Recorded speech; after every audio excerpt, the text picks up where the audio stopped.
I'll help as well. So you guys take a few minutes, put them in the kind of banged up and abandoned stagecoach. Yeah. Um, Close the doors, close on the curtains.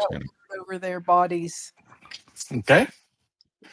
And so those bodies have been put in the stagecoach, and you guys will start out at the north end of the town of Lonesome Wells.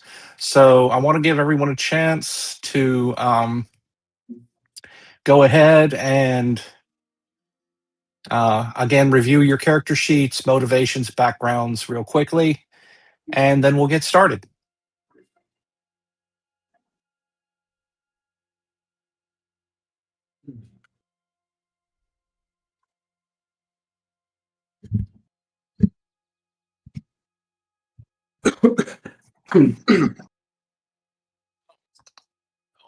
That looks familiar. Now, where have I seen this before?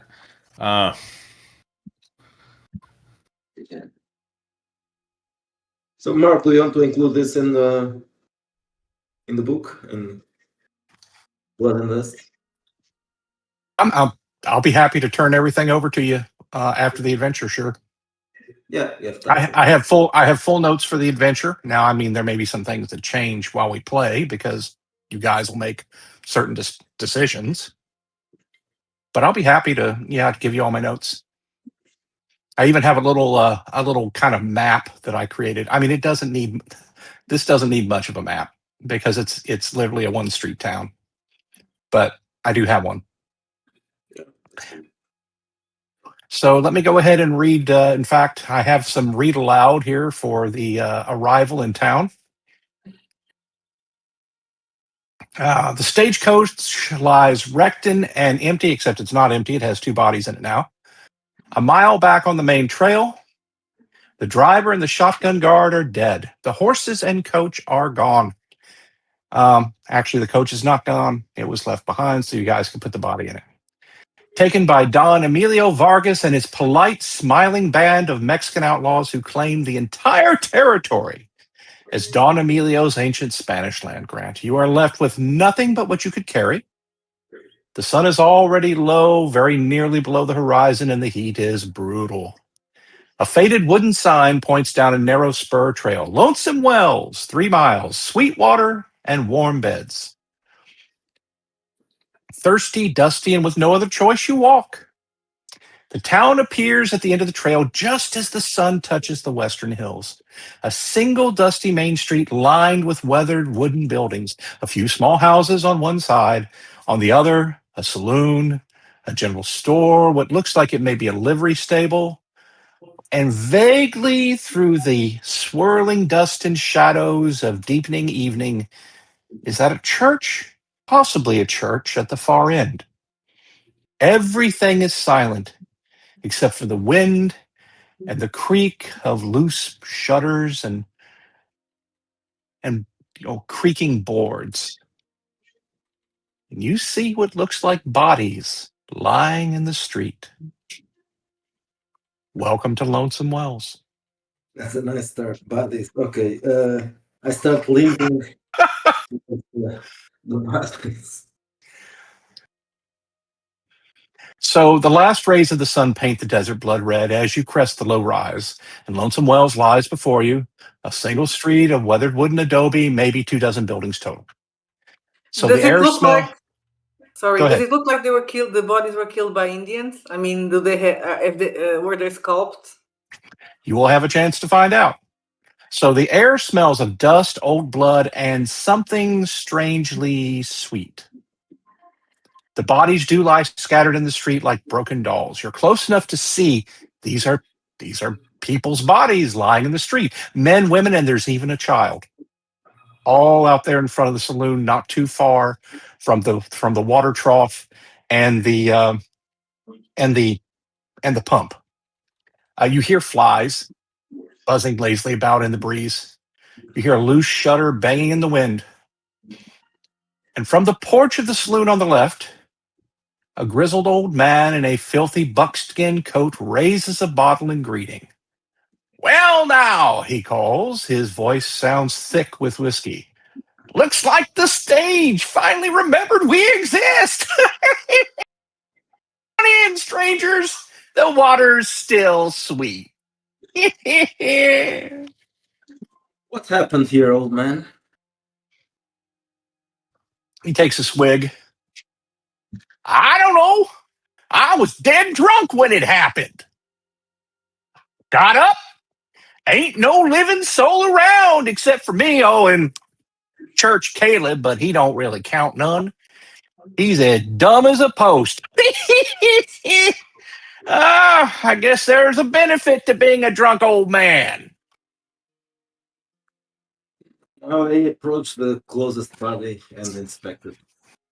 Okay. Go ahead and make your medical roll.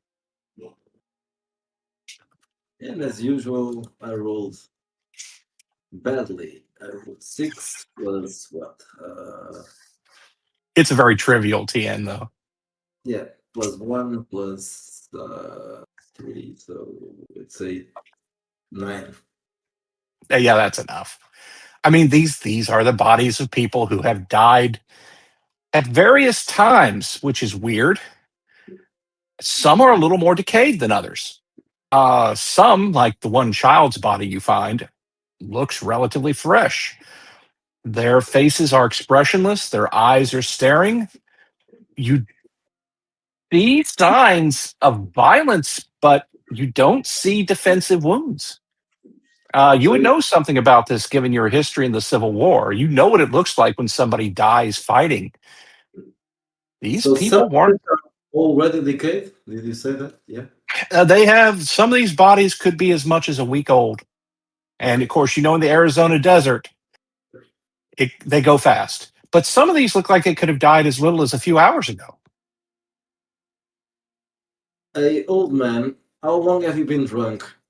Some of these bodies have been dead for days. I've been drunk for years, mister. I usually just lay out there in the back room of the saloon and sweep up. But I tell you what, here a few days ago, ain't want nobody round, so I just helped myself to what was behind the bar. Oh man, I have been drunk for days. Sadly, Well, I just got up. Of course, now I get to see you folks come in. So where's the stage? that's Stage is as dead as your townspeople. Oh, well, ain't that a kick in the seat of the pants? He drinks another drink from the bottle.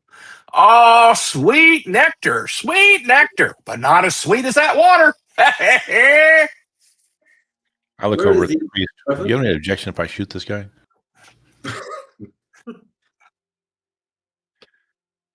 I don't think that's a good idea. I mean, there's already a plenty of dead people here, and adding to that is certainly not going to help us. Well, what's one more at this stage, right? I just shut him up. Well, we might actually get useful information out of him. I know it seems like a long odd, but, well, better than what we've got right now. Well, first things first, I think what we need to do, I mean, ideally drag these bodies out before they attract animals, but they've been here for, you said, several days, and none of these people have gunshot wounds.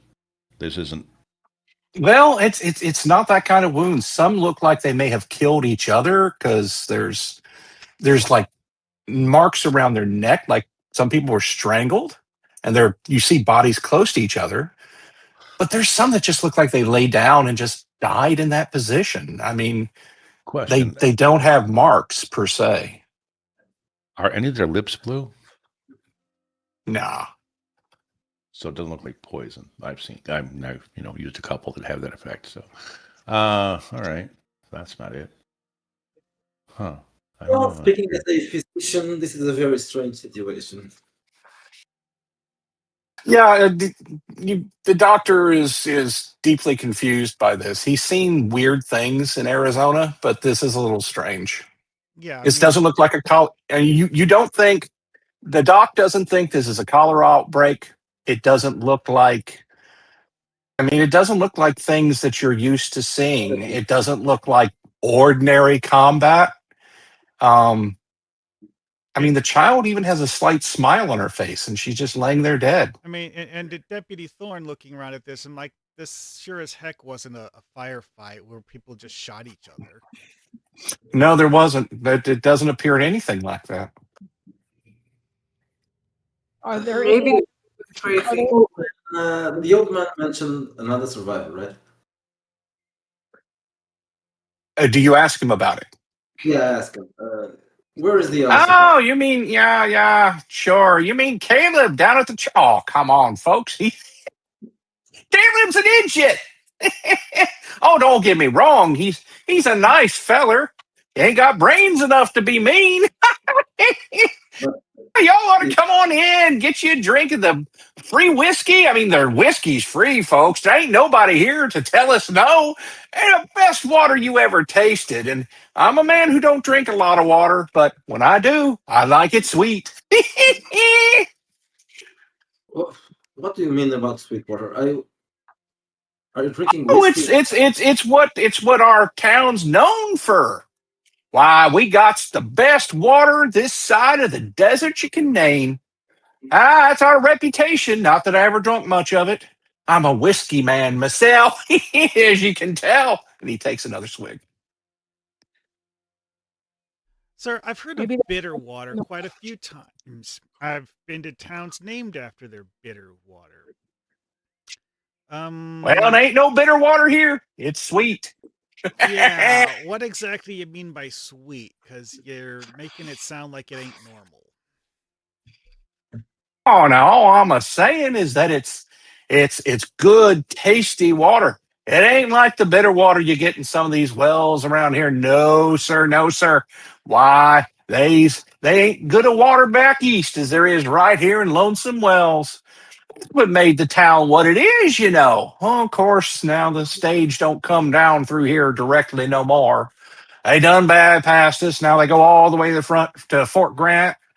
Not that I care. As long as I got a place I can sweep out and get a few drinks here and there, what do I care? But now I got the whole dang saloon to drink out of. So where's your Is there- stables? Is there some of that sweet water in the saloon? Oh, there's some right there in that trough. There's some right there in that water pump if you're wanting it. But if you want to know the source, we got us a well house over there on a trail off the back side of the graveyard. You know, on the other side of the church. Somewhere down there, you see him point south. At the other end of the street, I ain't never darkened a church myself. Not a church going man. Maybe we should investigate the water. Yeah, something ain't right here, and I definitely agree with that. Yeah. it's the only thing he seems to want to talk about. Well, it's what we're known for. I mean, I reckon a feller can get whiskey most anywhere if he's got the money. Only there ain't no charge here. You don't have to have water if you don't want it, mister. You can come on in, grab you a bottle. I mean, we still got, goodness gracious, who knows how many crates of it. You know, the saloon owner, goodness gracious, I can't remember his name now. Anyway, he bought a bunch of those cases of fine Eastern whiskey back in the day when things were going good and the mine was open and stages came through. But like most things, when it all goes away, well, you've still got your whiskey. You can at least drink it, I guess. I'm gonna grab myself a bottle. Okay, you're gonna grab what? I'm sorry. Yeah, a bottle. Yeah. Oh, okay. This So you go water in the sounds saloon. strange, so I'll get a bottle for myself. Yes. Yeah. So you go in the saloon. What you see, this looks like your typical saloon in like a town that may have been prosperous at one time. It's not super fancy. It's not like some of the saloons that you, as a saloon girl, may have seen in the big cattle towns. It's a shithole. Yeah. But it's pretty good for Arizona territory in 1883. You see, there's the usual images of a unclothed woman behind the bar. There's a few mirrors here and there. You see some round tables. You see cards on some of the tables. You don't see any people. And you do see lots of bottles of various drinks, mostly one or another variety of whiskey, quite a few bourbons, some Tennessee whiskey, some Alabama whiskey, even a few foreign brands, you think. I mean, you're pretty sure. Like I said, you've been in a few saloons in your time. And they're all there behind the bar. You also see several empty bottles just kind of laying around. You have your ideas as to who made the empties. Well, I'm going to pick the most expensive one then. Okay. In the 1880s, that would probably be a bottle of Barton's. So you grab you some Barton's bourbon. You know that's a very high end, very quality whiskey. Bottle's actually worth quite a bit. Normally, that wouldn't be the sort of thing that anybody would put out and sell for less than say $1 a glass, which in the 1880s is quite a bit of money. $1 a shot. Go ahead. I was going to say, since I also worked in a saloon back before I changed careers, I was going to go in the back actually and see if I could find like any kegs of beer, if they have any usually you'd have like peanuts or corn nuts or something, and in the saloon usually some salty snacks or something for the people to build up their appetite or build up their drink, their thirst. So so you go around the back. You see that the dust storm is kind of there, not too far from the back porch. There's no light out here. It's kind of dark, but as you approach the door, you notice that it's basically wide open. So you're able to go into the back. You do enter the back room. The door does open directly into what looks like a kind of a storeroom. You don't see much in here. There's a lot of spilled bags. There's a lot of stuff that's broken or kind of laying on the floor underfoot. Does it look like rats? You're not real clear on what got in here. It's kind of a mess. All right. You do see there's no like feces, if that's what you're looking for, but you do see dark stains here or there. You also see what you think is probably a barrel of locally brewed beer. I mean, that's pretty typical for frontier saloons. They'll offer beer, but if they have it, it's not something that's shipped in. It's something they brew locally. Right. Probably the saloon owner himself brewed it. But there is a barrel there, and you can check it out and see what it is. I will. Okay, it doesn't. If the water is bad, my reasoning is that if the water is bad, if there's something in the water that's having some bad effect, I don't know what that would be, but my supposition is that the beer would be fermented enough that at least it would probably kill whatever's in the water, and if it doesn't, well, we're screwed anyway.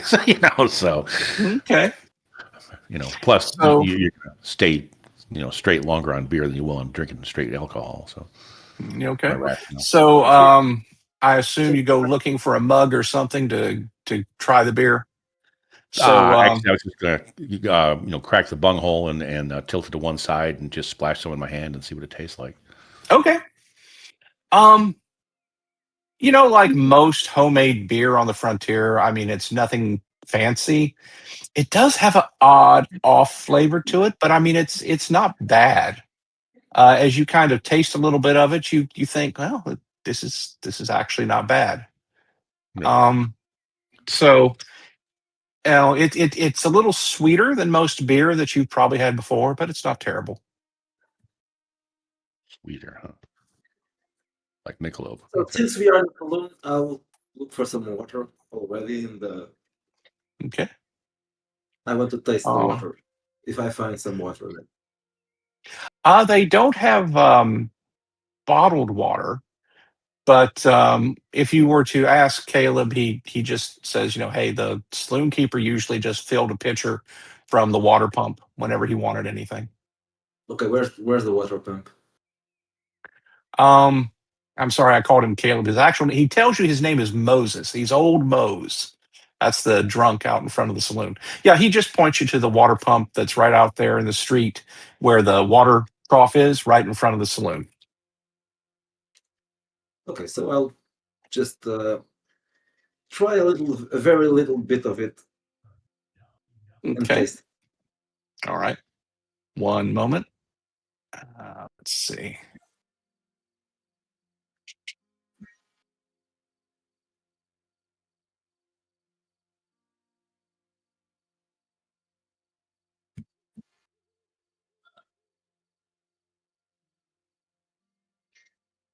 Okay, so let's talk about what other folks are doing. Amy, what's the preacher doing?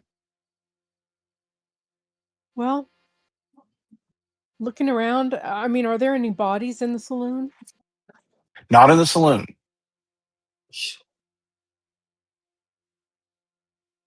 He is trying to get a feel for any auras that he might be able to Okay, to. one moment. Let me check something here.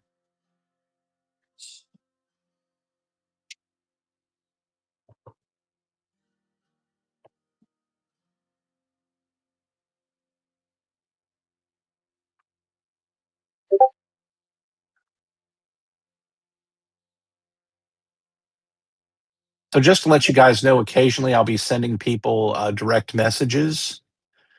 So be sure to check your DMs from time to time.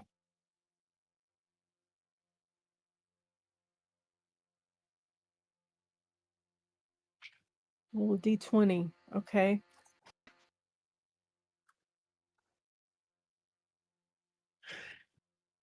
It's a 12. Okay. Yeah, it's okay. You can respond in DMs when I send you the DMs directly. Okay.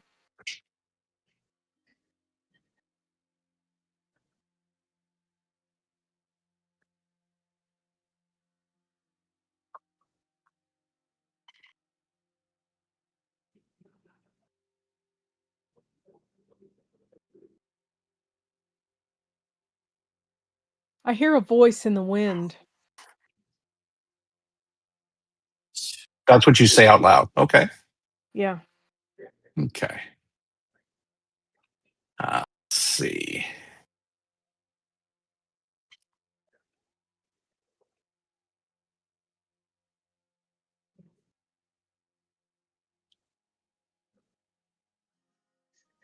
Oh my. Okay.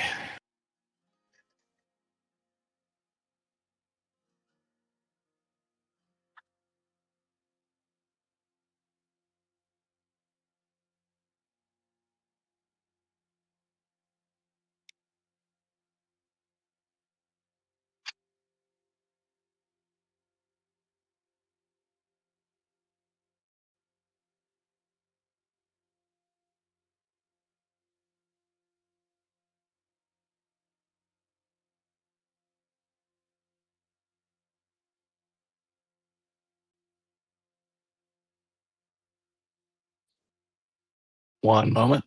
Here we go. Okay.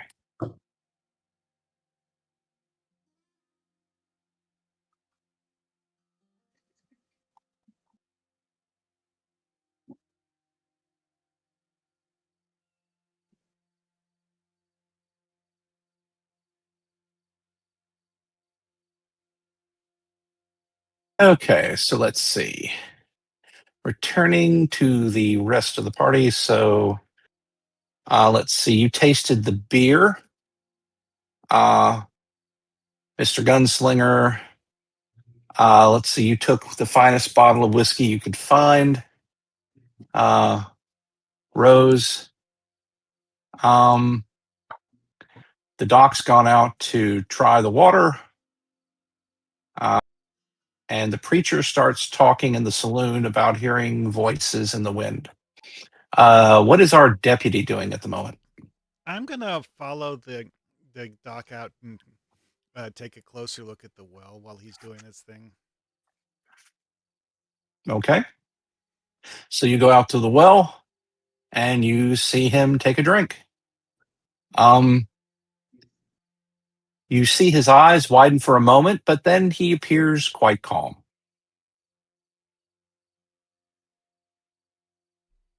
Hey doc, what happened? Your face got weird for a moment. There's something strange about this water. There's something not right with this about this.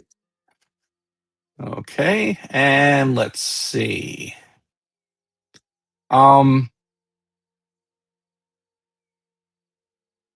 So okay, for the saloon girl, you've entered the saloon, you took the Bartons, you hear the preacher talk about voices in the wind. When you hear him say that, this is what happens, and I'll send this to you in a DM.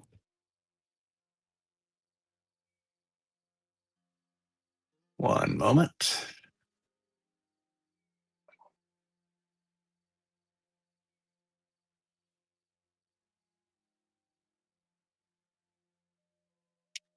Okay.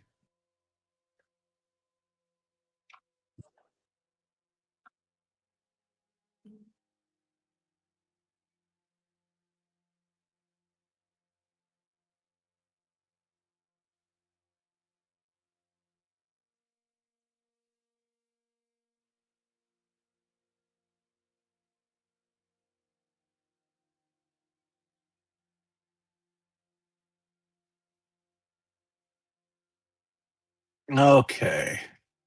So let's get back to I just opened the bottle and take a sip from it. okay.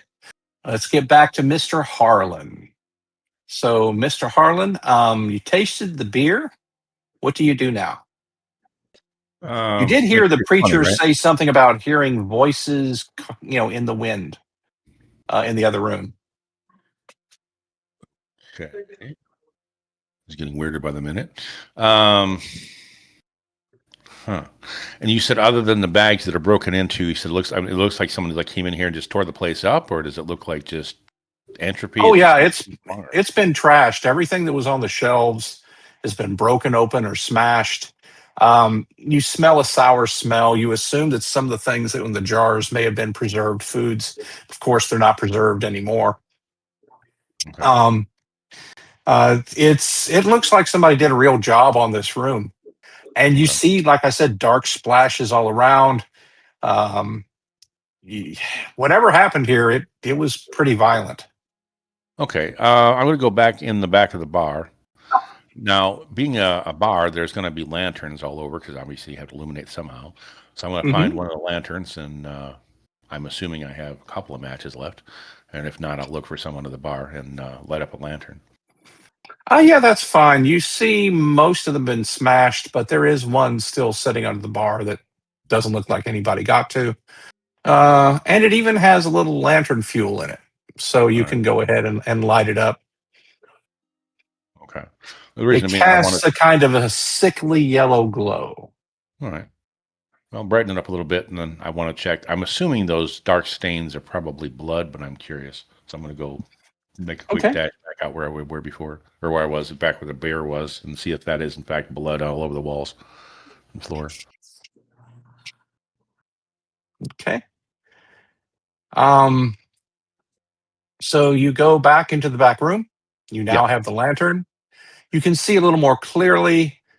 You think that these could very well be blood stains. Not real fresh, but not real old either. Something has been back here and created a real mess. The door is now wide open.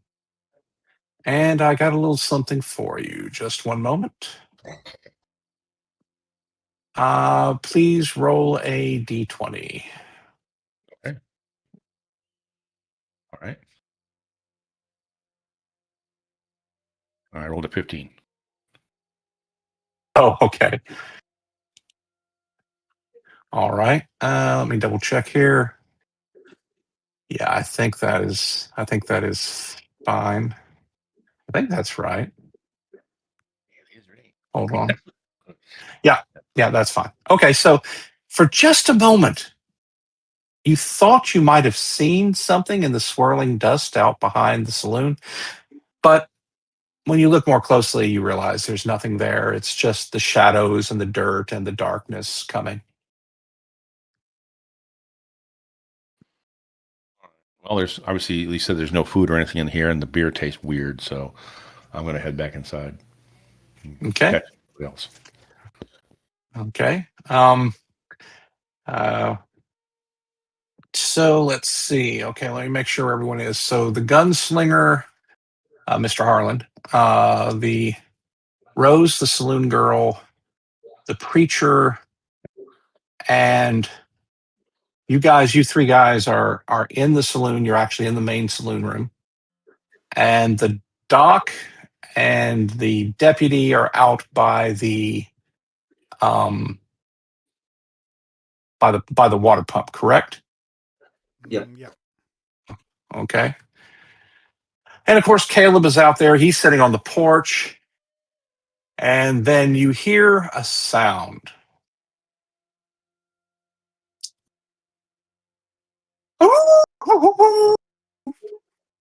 And then you see Caleb take a swig and he says, "Here they come!" Who's coming? Out of the shadows and dust, appearing almost like they've risen up out of the earth itself. You see what looks at first like two large coyotes, but they do not look at all like what you would expect a coyote to look like. They have multiple eyes in their head,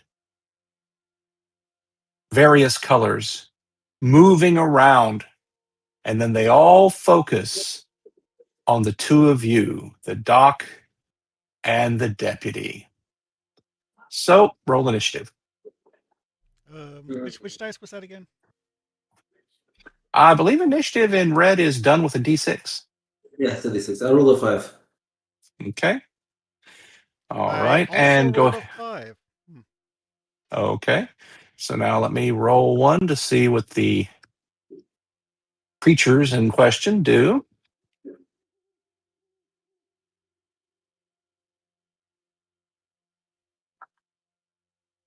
Let me double check their stats.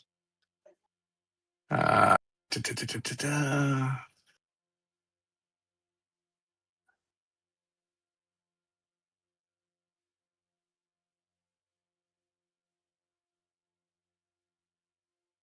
Okay. That should be just a straight roll in. Okay. So the doc and the deputy both have initiative on these particular creatures as they lunge at you. So let's see. Who has the higher dex of the two characters? The doc has an agility of 7, not surprisingly, given that he is lame, and the deputy has an agility of 10. So, Deputy Marshal Elias Thorne, what do you do?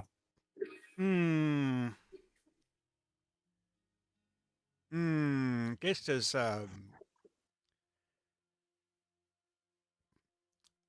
I am going to attempt to shoot one of them. Because Okay. Well, these things don't look right and they look dangerous. I'm going to test to see whether or not they're vulnerable to good old-fashioned lead. all right. Take your shot. Which dice we roll for that again? To hit is a D20. Okay.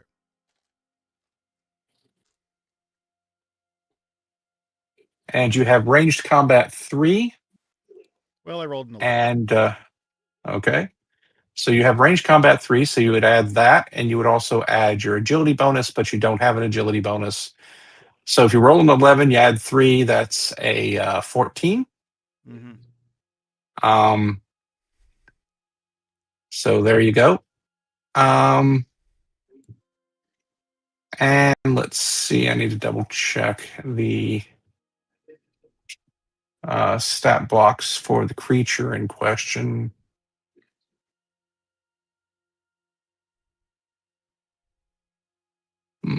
Where did I put those? The only problem with me doing this stuff where I put a bunch of notes together is that it's sometimes hard for me to keep track of them. Hold on. Because that's not the right one. Oh, and both Doc and the deputy, you both take a fear point just from seeing these things. So Yeah, each I of you take a figured. fear point. Yeah, they are not normal. They're bad. They're very bad things, or at least they look like very bad things. Let's see.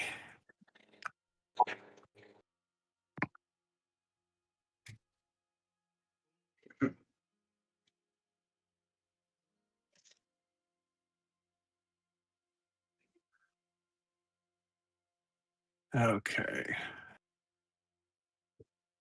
And there are 2 of them. So let me double check. Okay. You fire your pistol.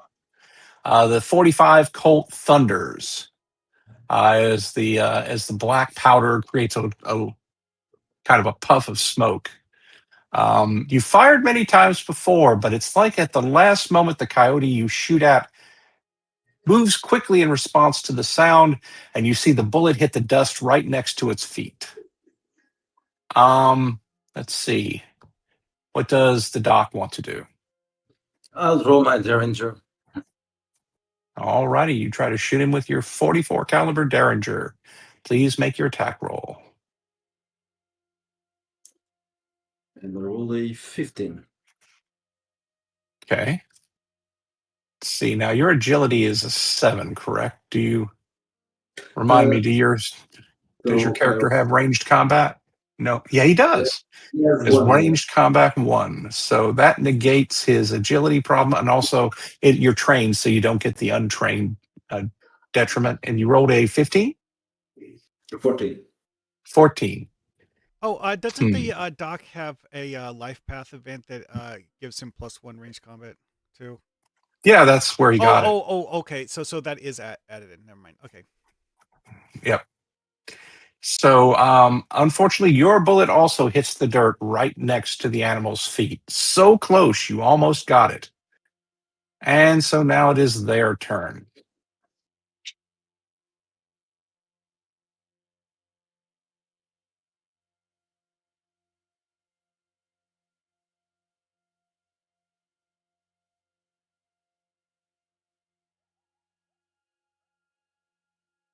Okay, let me take a look at their stats real quick.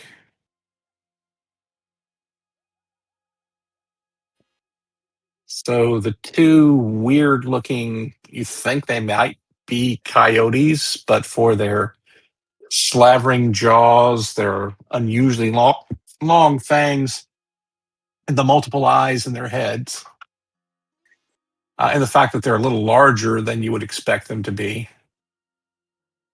And by the way, the reason they did not surprise you was because of the deputy basically is impossible to be surprised in combat. So let's see. I'll go ahead and make the attack roll. Let me see here.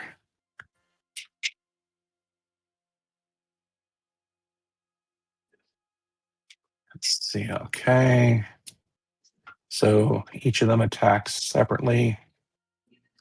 Okay. So Doc, one of them attacks you, and those slavering, nasty jaws come very close, but he misses you. No. Right. Okay. As for the deputy, alas, he does connect.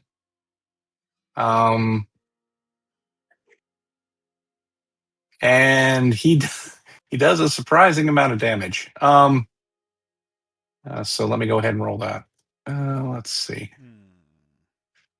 Yeah, they are nasty little things and kind of tough. So let me see. Okay.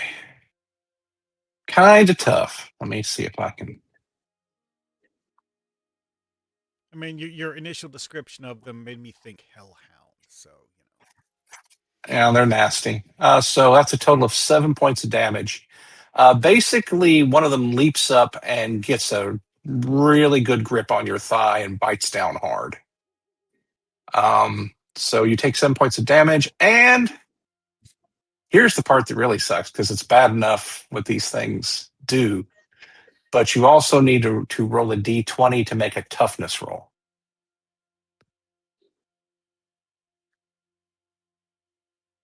well, I got an 8 on the toughness roll. Okay, and I believe, what is your toughness? Do you have a bonus for your toughness? Oh, Let me double check. my toughness is only 7. Ah, okay. Yeah, so you do not have a bonus for your toughness. Okay. So, yeah, he bites down. It burns. I mean, you've been bitten by an animal before. It doesn't burn like this. So take another fear point, and Oh. you've got a -1 to all agility rolls for the next hour. I mean, it's like it actually it burns so badly it causes your eyes to tear up and cloud over. You've just never felt. It's not just the pain of the bite. There's something about the slavering bite that doesn't feel normal when it bites you. Unnatural, one might say. Well, unnatural, one might say. So okay. Everybody inside the saloon, you have now heard the shots and the sounds of animals growling and snapping. So you can now enter the combat if you want to. So let's have everyone do initiative checks. I'm doing individual ones on this occasion. So What do we everybody roll a roll? d6.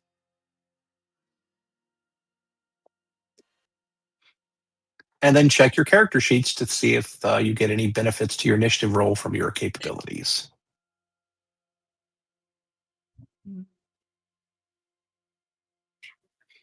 4 for me. Okay, so the saloon girl gets a 4. 5 for me. Okay, and a 5 for the preacher.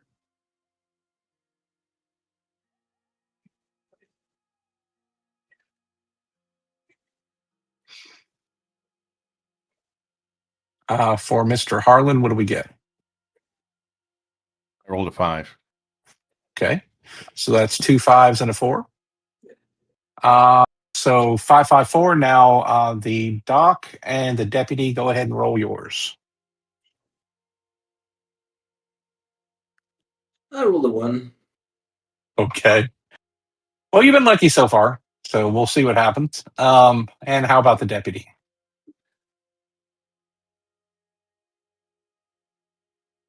Hey, oh, me? Yeah, your initiative check. Okay. Well, roll initiative again. 5 again. Okay. And the wolves, sorry, they're not actually wolves or coyotes. They're just really big. Roll a 1. So everybody in the party will get to move before the coyotes, except for the doc, who will go at the same time as the coyotes. So everybody who rolled a 5, and I think that's the preacher, the gunslinger, and the deputy. What you gonna do? So the deputy's Actually, already outside. The gunslinger and the preacher are inside. well, the gunslinger is gonna go on 7. So he's gonna Okay. go out. Yeah. I don't know, out through an open window or something. Fastest way out to the street. Yeah, just go through the batwing doors. Okay, sure. And as soon as I see them, I quick draw and put a 44 long colt through his head. All right, take a shot. Okay, so what do I do? Roll a dice, I'm guessing? Yeah, you roll a d20. Okay, so you want me to use the die roller? You can either use the die roller or roll your own dice. Oh, okay. Well, I think die roller keeps everybody honest, so let me see if I can find the damn thing. I know it's here somewhere. What you can do in the general channel, just /R space, then like 1d20 plus whatever your bonuses are. And I know you have them. Oh, yeah. Okay, so /R. R. 20. I don't know what the plus about. What is it? Range combat is 3, so is that a plus, or how does that work? That's a +3. Okay. Then you also would add your agility bonus, which I believe is a +2.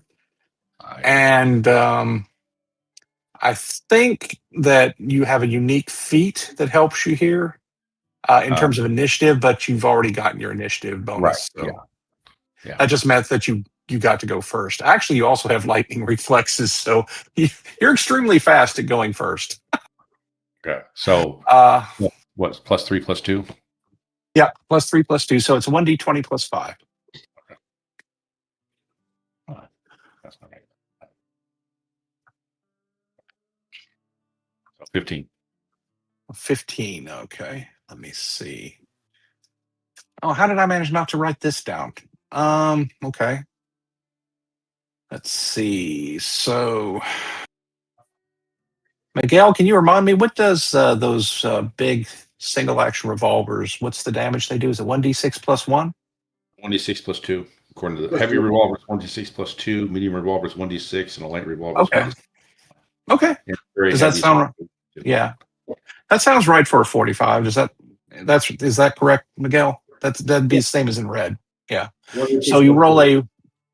so roll a 1d6 +2 as you Okay. get a shot off into one of the coyotes.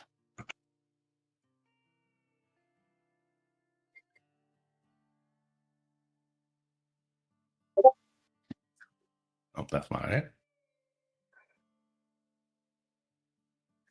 Yeah, it's a /R.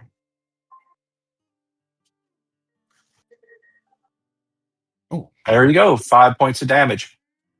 so, So you hit it, and oh, they're alive and well. so you hit one of the coyotes. Just for the heck of it, I'll say that it's the one that bit the deputy, and it kind of clamped down. So you hit it directly in the side. It's a good solid side shot.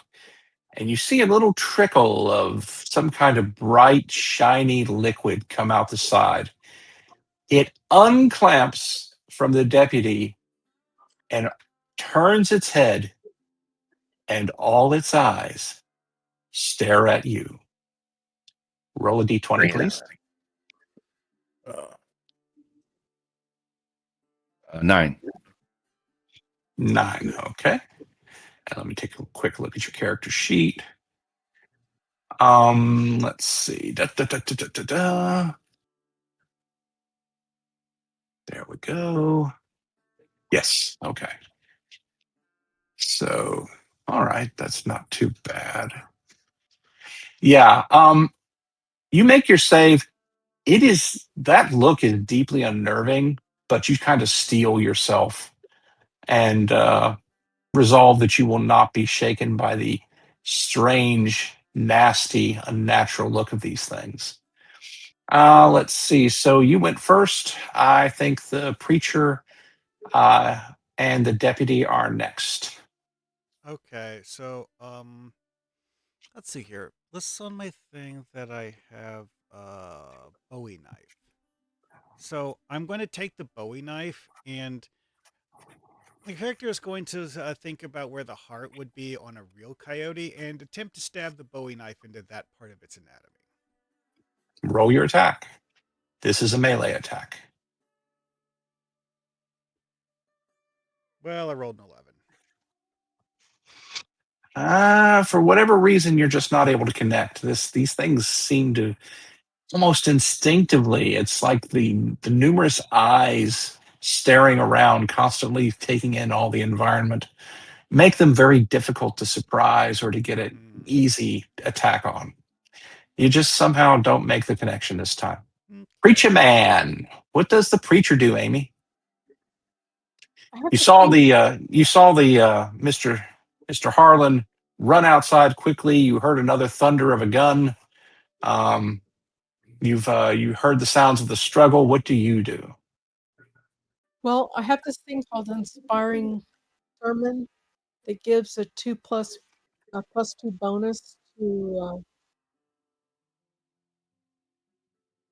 influence rolls when encouraging allies or calming frightened crowds. Okay. And Is that something you want to do now? You want to encourage your fellow stage travelers?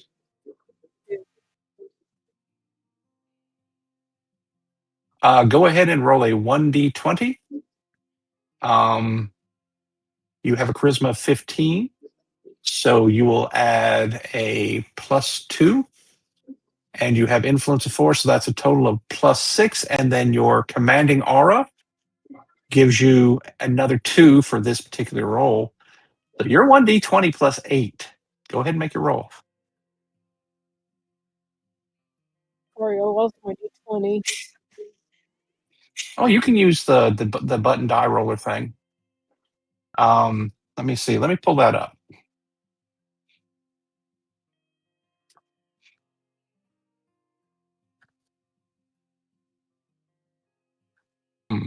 Apparently I did that wrong. Hold on. Here, wait, I found it. I got a 19. Okay. Oh, that's a very good roll. So, yeah, you easily hit a 10. You all, any of you who were under a disability due to fear effects, those fear effects are now nullified. Those of you who are not under fear effects, for the next duration of this combat, you are now effectively immune to fear effects that come from these particular enemies. So she gave you a nice, inspiring sermon. So, whatever that was. So does that already does it modify already accumulated fear points? It does not, but it does mean that the -1 to agility you're no longer subject to because of the fear effect. Oh, that was supposed to be a fear effect? Okay. Yeah, that was a fear effect. And both you and the doc were under it, but now it's nullified. So you guys are not -1 to your agility for right now. And if anyone else at this point, because you've been encouraged by the preacher, you don't have to worry about being affected by what the sight of the animals, right? It's still eerie, but it's effectively you guys are treated as having major wit roll automatically. So, okay, that's the preacher's action. Now we come to Rose, our saloon girl. What do you do? I'm going to prepare some Molotov cocktails to throw to the coyotes. Okay, so what are you going to make them out of? Whiskey. Okay, so you're grabbing whiskey bottles and and starting the process. A bit. I'll cut a bit of cloth from my skirts, from my underskirts, and okay, your petticoats and stuff. Yes, exactly, my petticoats. Okay. All right.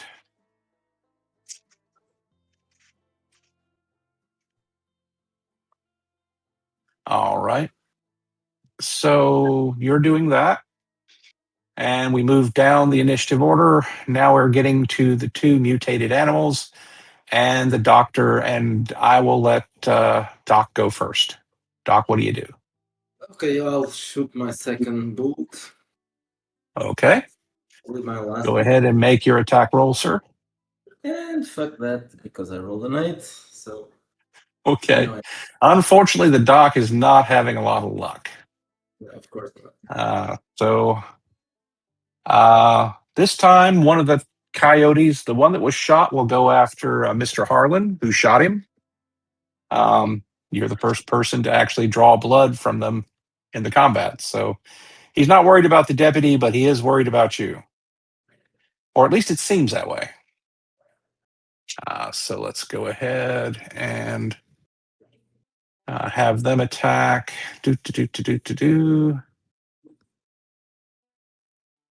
And they are pretty good with their natural weapons.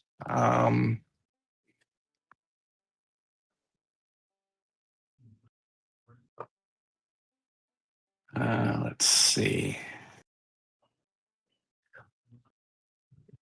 One thing you guys noticed is how incredibly quiet they are. They make no sound while they move or while they do things. And when you shot the coyote, it didn't whimper. It just kind of turned and stared at you. So It's let's gonna make noise when I shove this gun up his nose. So let's see. Okay. So we'll first resolve the attack on the gunslinger, and that was wrong, Mark. There we go. And he misses. He snaps at you, but misses you badly. Maybe the wound's affecting him more than it appeared. And then we have one attack the doc. And I think with a 15, the doc will be hit. Oh, certainly. Yeah. So it does attack the doc, and this time it is successful in its attack.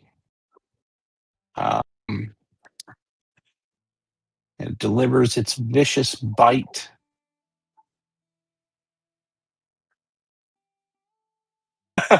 And the vicious bite does 4 points. That's close to minimum. Booty bite? Yeah. Well, So still not good. Oh, definitely not. yes. Yeah, not good. However, you do not have to make the roll this time because of the wonderful influence of the preacher. However, you do feel that weird burn where it bites you. It's not just a bite. It's not just the pain of the bite.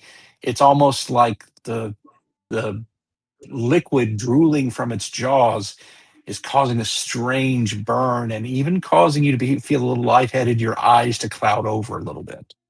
And all this time, it makes no sound. Okay, guys, it is the next round. This is round 3 of our little combat.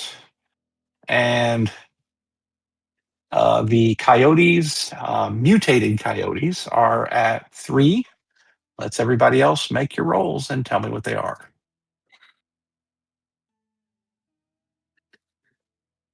I rolled a 2. I also Okay. rolled 3. Okay. I rolled a 5. Okay. I rolled a 5 also. Oh, okay.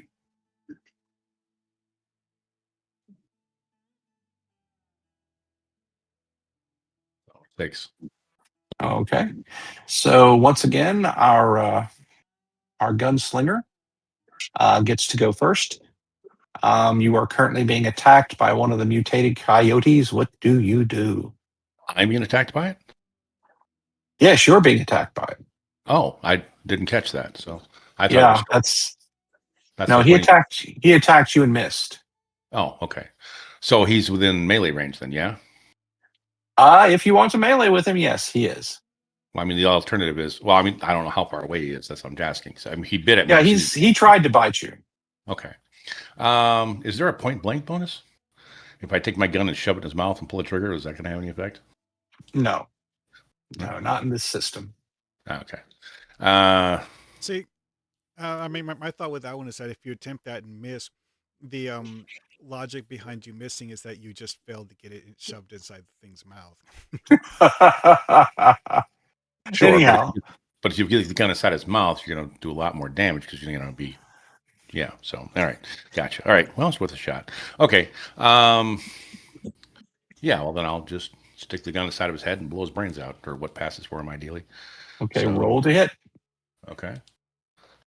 Let's see. So this is still a ranged attack. Refresh my memory, Miguel. Is there any kind of negative for using a ranged weapon in melee range? I don't think there is. Yeah, there is one. Yeah, there is a -3. -3. Okay. Oh, Gotcha. well, in that case, I'll just use my Bowie knife and stab him. Okay. So that's a melee attack. So that would be a 1d20 plus your, let me double check your character here. Well, my melee skill is a 1, and then, or hand to hand is 2, and then his agility. Yeah, you don't have melee weapons, but that's okay. You can still do it. You can still attack with your knife. I don't have. I have a Bowie knife. Yeah, but it's not hand to hand. It's melee. So there's range combat, melee combat, and hand to hand combat. So hand to hand combat would be like you're punching people out. Oh, okay. So basically, your guy's good with a gun. He's also good with his fists. Oh, okay. So why do I have a dagger? That's weird. Why wouldn't I have? Okay. Okay. I Yeah, I mean- got you. All right. I mean, a Yeah. Bowie knife is a great tool, even if you're not stabbing people with it. Oh yeah, I mean you can use it for all kinds of things. Oh yeah, but okay.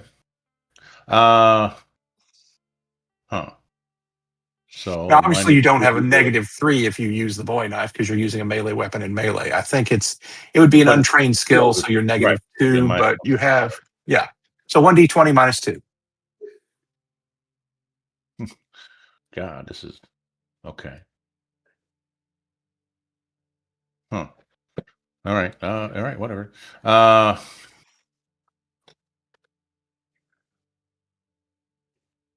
Sure. Whatever. So 8. Okay. 'Cause- So you take your swing and miss. It kind of whiffs over the thing's head, as is usually the case with these. It is unusually fast and good at dodging attacks. I'm just kind of curious. Guns don't work at point blank range. That's kind of wild. Yeah. Well, guns work. You just get a negative because you're using a ranged weapon in melee range. I mean, you have that in D&D too. So let's see. Next character is the preacher, I believe. Well, You I've rolled a only 5, right? yeah, I've only got 3 rounds in my Derringer, but I'm gonna expend 1 and shoot at one of the creatures. Okay, so you come outside. Let's see. So you get your first view of the creatures, but again, because of your inspiring sermon, and also because your character is fearless, it has no effect. You do think they're distinctly ugly and uncomfortable to look at. So roll a d20. Let's see. Your agility is 9. I got a 10. Okay, so you rolled a 10. You take a shot with your Derringer. It does not hit. And we come to the saloon girl. You have finally successfully put together a Molotov cocktail with some cloth stuffed in the end. It's some kind of, you figure it's Indian whiskey. It's something cheap and high in alcohol. What do you do? I'll just throw it at them. Okay, you light it and throw it. Mhm. So do you throw it at the one that is attacking the dock or at the one that's attacking the gunslinger?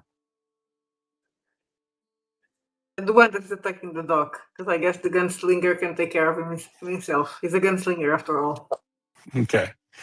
So you throw, go ahead and roll your to hit. 18 and 15. Okay. Oh, are you throwing 2? Oh no, because I just had 2 hits, I rolled twice. I rolled twice, but first roll was 18. Oh, okay. So you connect. Let's see. So it's a Molotov cocktail. So what would that be? I wasn't actually expecting people to throw grenades. Oh, let me take a quick look at the rules. I was not prepared for that. I can Guess I help you should have with that. been. I can't Okay. remember how much damage does that do. But Yeah. I know there's additional damage in the next round because it Yeah, will because he's burn. on fire. Unless he makes a save or something. Yes, the old axiom: no plant survives contact with the enemy. Exactly. Yeah, let me pull up the rule book. I don't know if that's in blood and dust or in red. Probably in red.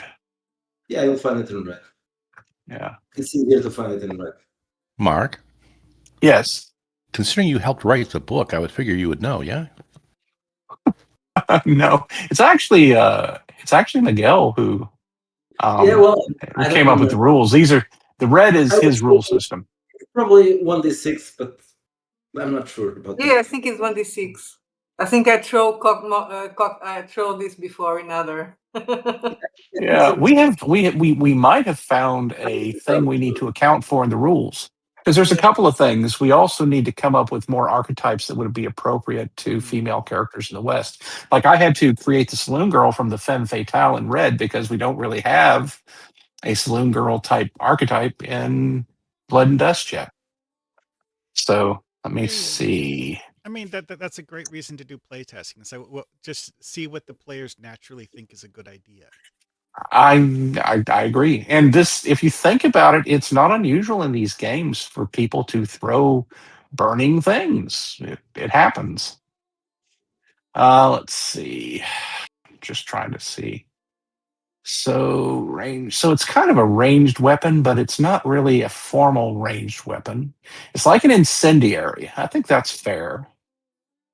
So yeah, 1d6 for an incendiary. So go ahead and roll your damage. 5.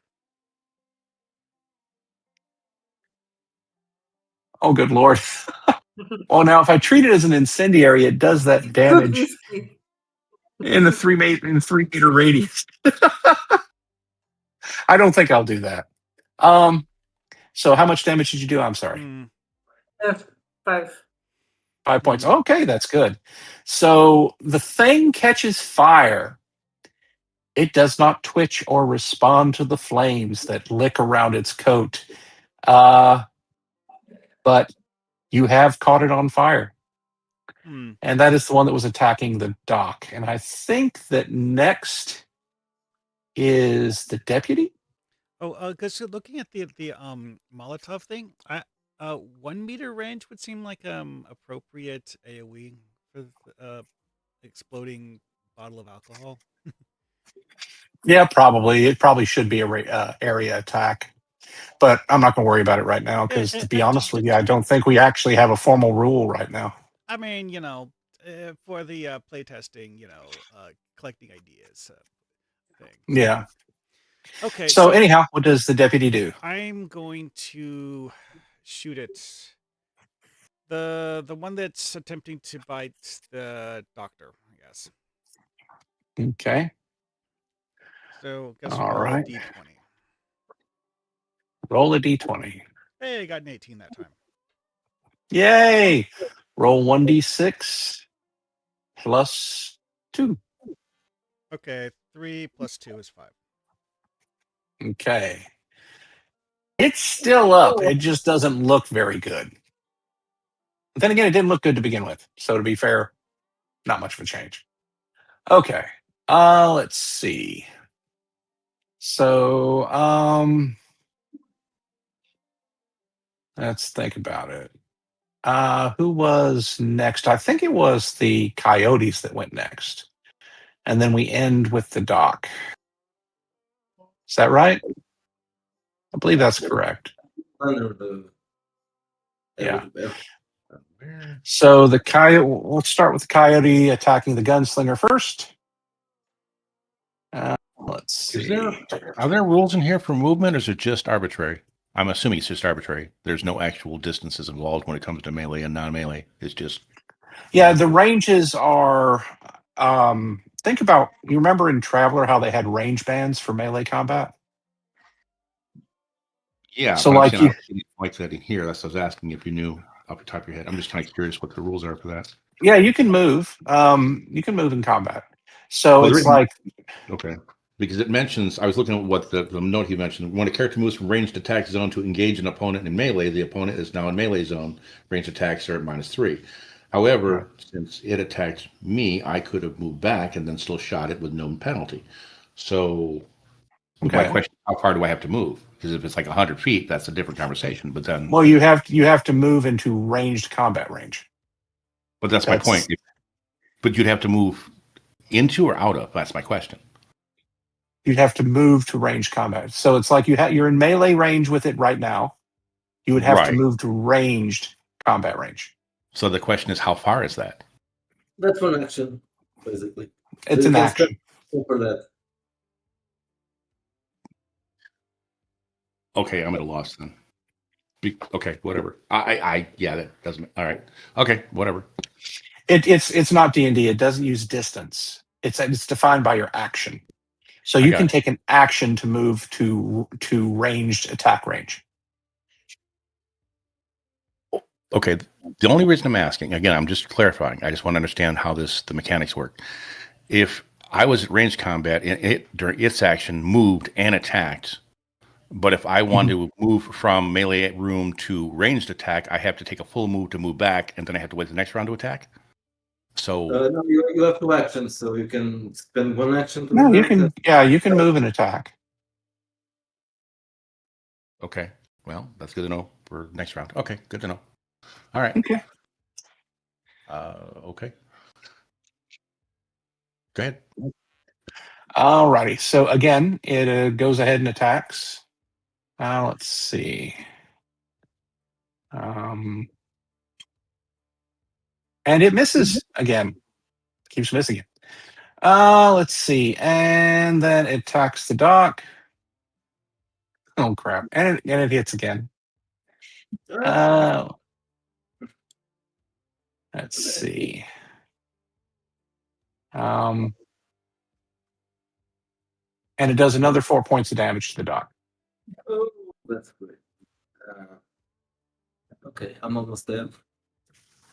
Let's see. Okay, so now, Doc, it is your turn. What are you going to do? This thing just keeps biting you. It's ferocious. It's on fire. Yeah, I'll try to limp away from it and go back to the saloon. Into the saloon. Okay. So you disengage from combat. Yep. Okay. And so let's see. I think that ends this this round. So let's roll for the next round. I'll let you guys go ahead and roll first.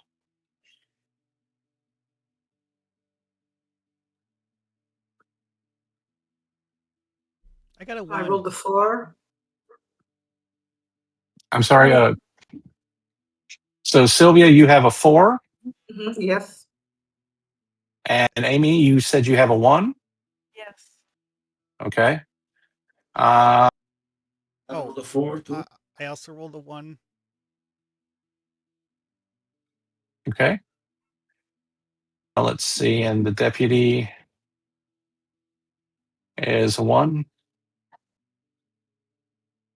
And I see that the gunslinger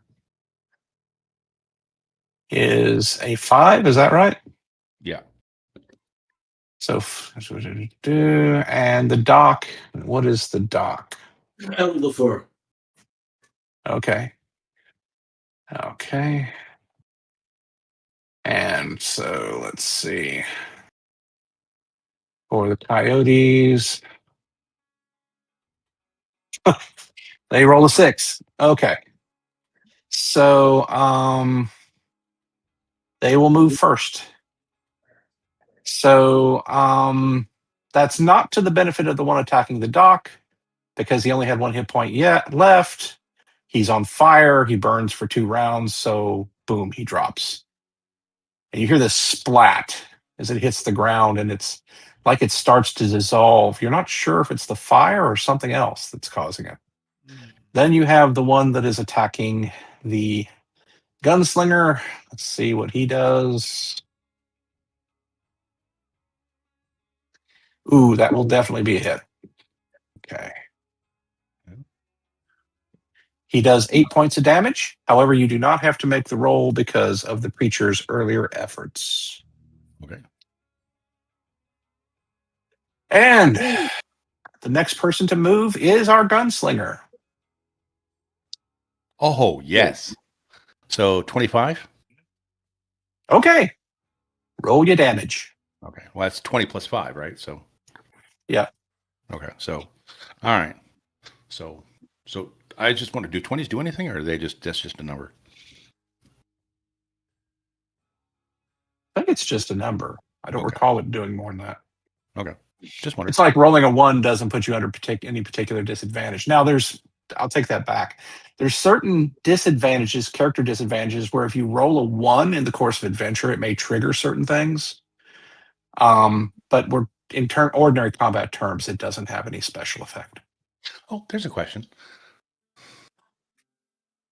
Go ahead. Well, if you get 2 actions in a turn, would you like I could move and then shoot? So my question is, could you shoot twice? Yep, you can shoot twice. Yeah, you can shoot twice. All right, well then, shot 1, and let's see what the shot 2 does. Since it can't hurt to shoot twice, I got the bullets. Okay. 14, 13, 12, 11. Okay. So D6 plus 2 is 5, 6, 7, and then I don't know if the 11 hits or not. Yeah, an 11 does not. But you did get a really good hit on it. You shot it in the head, and you saw eyeballs go flying. But it is not yet dead. You do see like a tiny exposed portion of its brain. Okay. It's kind of weirdly pulsing. It says insert knife. So let's see. Let me go ahead and let Sylvia go next. What does our Rose, our saloon girl, do? We still have one left, right? The one attacking the gunslinger. That is correct. Okay. Well, I need another cocktail. So you'll have to go back in and Assuming make I another only one. did one. I mean, yes. Yeah. Assuming I only had time to do one. Well, if you were going to attack after one round, yes. Okay. So you'll need to go make another I need one. another one. Okay. Need another bottle. Okay. So then, Miguel, what does the doctor do? Well, You are, of course, badly injured. I was retreating, so I guess that will be the only thing I will do in this round. Retreat. I don't have any bullets to put, so that's it. Okay. So now we are down to initiative 1 and the deputy.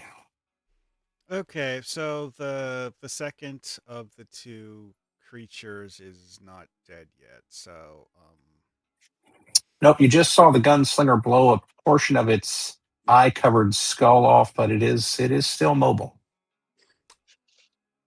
yeah, I'll just aim for it and try to finish it off. Okay, take a shot. 7. Great. Okay. Your bullet kind of winds off somewhere in the distance. Let's see. And the preacher, what does the preacher do? I don't know that I have anything I can do. I guess I could take another shot with my Derringer, but that leaves me with one round. So I'm going to have to look for some ammo. It's whatever you want to do. I'll take another shot. Okay. Roll D20.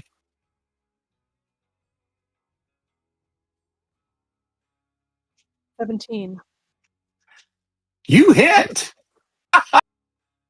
Go ahead and roll your damage dice. I believe a Derringer does 1d4 plus 1. I'm going to assume you have a large Derringer with the 44 type instead of the 32 type. That's a 3. Plus 1 is 4.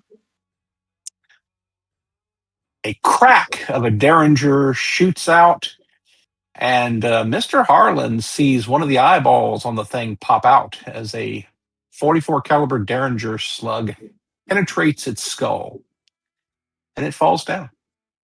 Thank you. On the porch, old Caleb laughs.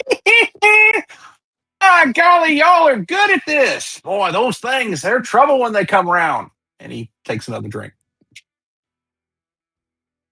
I'm going to ask him, sir, how many of these things have you seen in the past? How many times have you seen them die?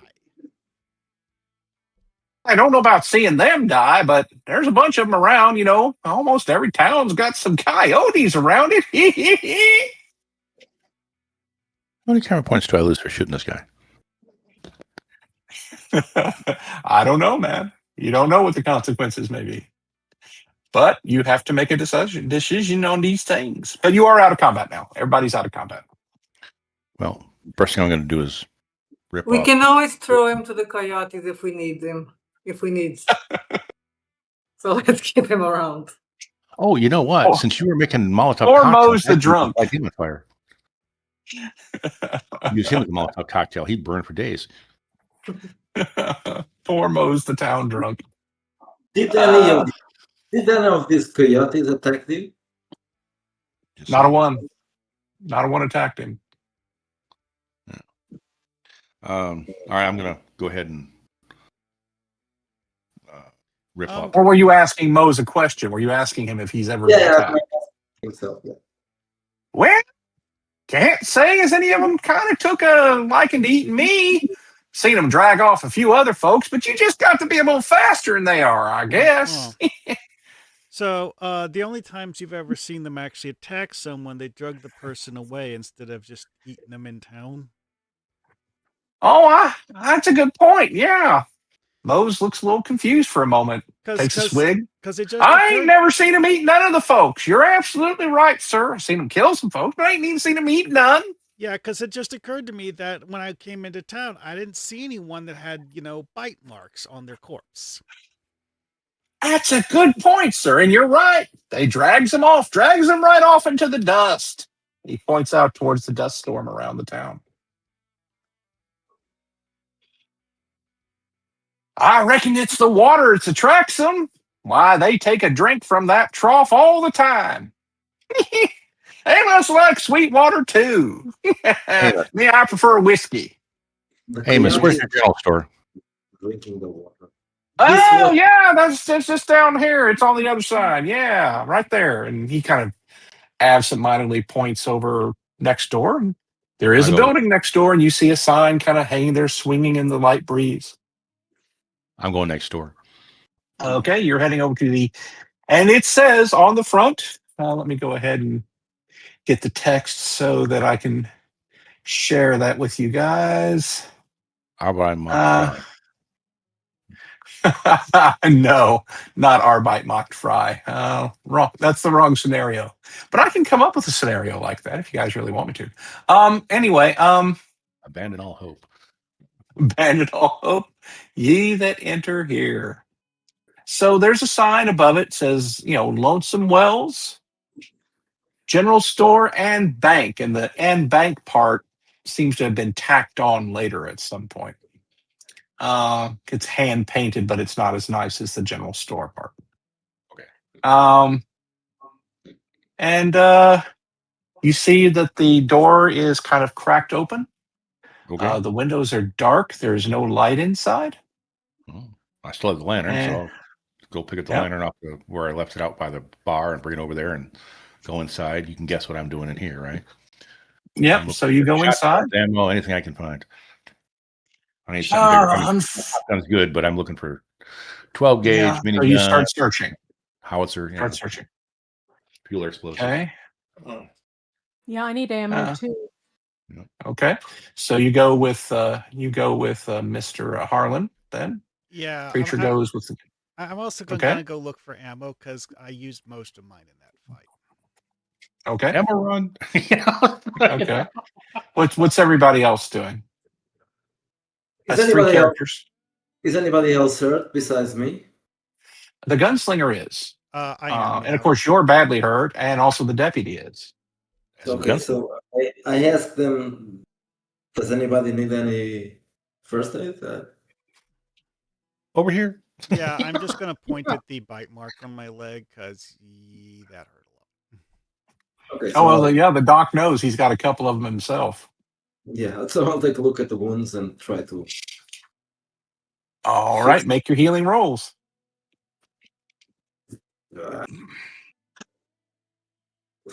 Okay, so first roll, it's a 19. Okay. And second roll is a 13. Okay. Let's see. And then I'll try to fix myself, of course. Go ahead and make those rolls too. My roll will be 19 as well. Okay. All right. So I assume you guys do this before you try to head over to the general store. I mean, you've seen it, you know it's there, the door is open, but you decide to get some help from the doc first, Dr. Hawthorne. One thing you guys notice is that the doctor seems to be extremely skilled in treating wounds, surprisingly so. And you guys know what the usual effect of being treated by, by Frontier doctors is. This guy is really good at what he does. So with those rolls, it is 1d6 plus medicine skill level and health points. You have a medicine skill level of 3. So that would be, I guess, just roll your healing roll for each of them, Doc, based upon what you rolled for them. It's 1d6 roll, plus 3. the first one was 6. Okay. The second one was an 8. Okay. So that's 6 healed points for the gunslinger, 8 for the deputy, and your third roll? And the third roll is 9. Okay. And 9 healed points for you. Cool. So you guys have discovered that Doc Hawthorne is really, really good at treating combat wounds. Okay. Extremely good. Protect I'm this. good at Okay. In other words, you guys have a party cleric. There you go. Yep. So, yeah. The next thing you guys need to do is tell me. So you know about the general store and bank next door. Who goes where? What do you do, etc.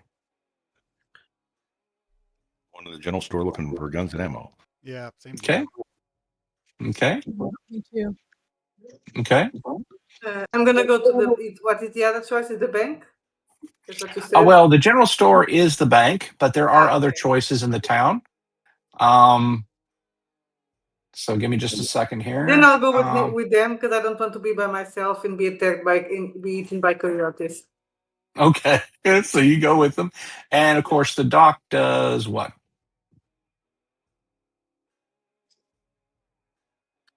The dog stepped out. Oh, did Yeah. I'm seeing. well, does everybody need a little break, or are we good? Okay. Okay. Well, in that case, I'll just assume the doc goes with you guys. So you go next door to the general store, and it just says Lonesome Wells General Store. And again, you have the painted on and bank. The door is open. It's dark inside, but you do have the one lantern held by Mr. Harland. So you guys go in. What you see inside is as follows. In the bank, the general store, you see lots of shelves.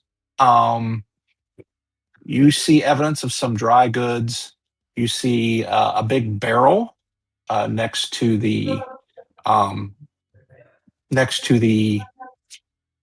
big counter, which when you look at the barrel, it looks like it may have been a pickle barrel at one time, but it's empty now.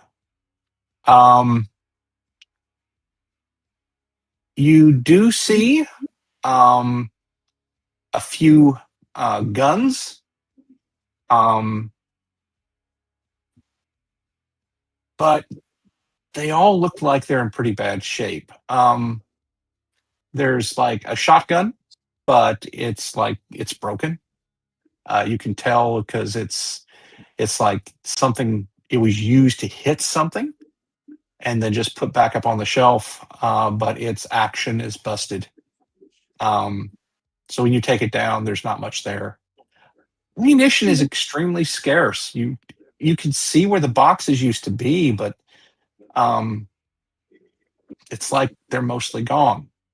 Everybody makes search checks. That's what immediately comes to your eye. You do see lots of shelves, stuff like that. I guess that's a D20. It is a D20 for your search checks, and every character, even if you don't have investigation, if you have investigation, you can add it, and it's a wits check. Otherwise, you all have one rank of search as kind of basic skills, and you can add your wits bonus to that. So roll your D20s, folks. Well, 11 for me. I got a 9. Okay.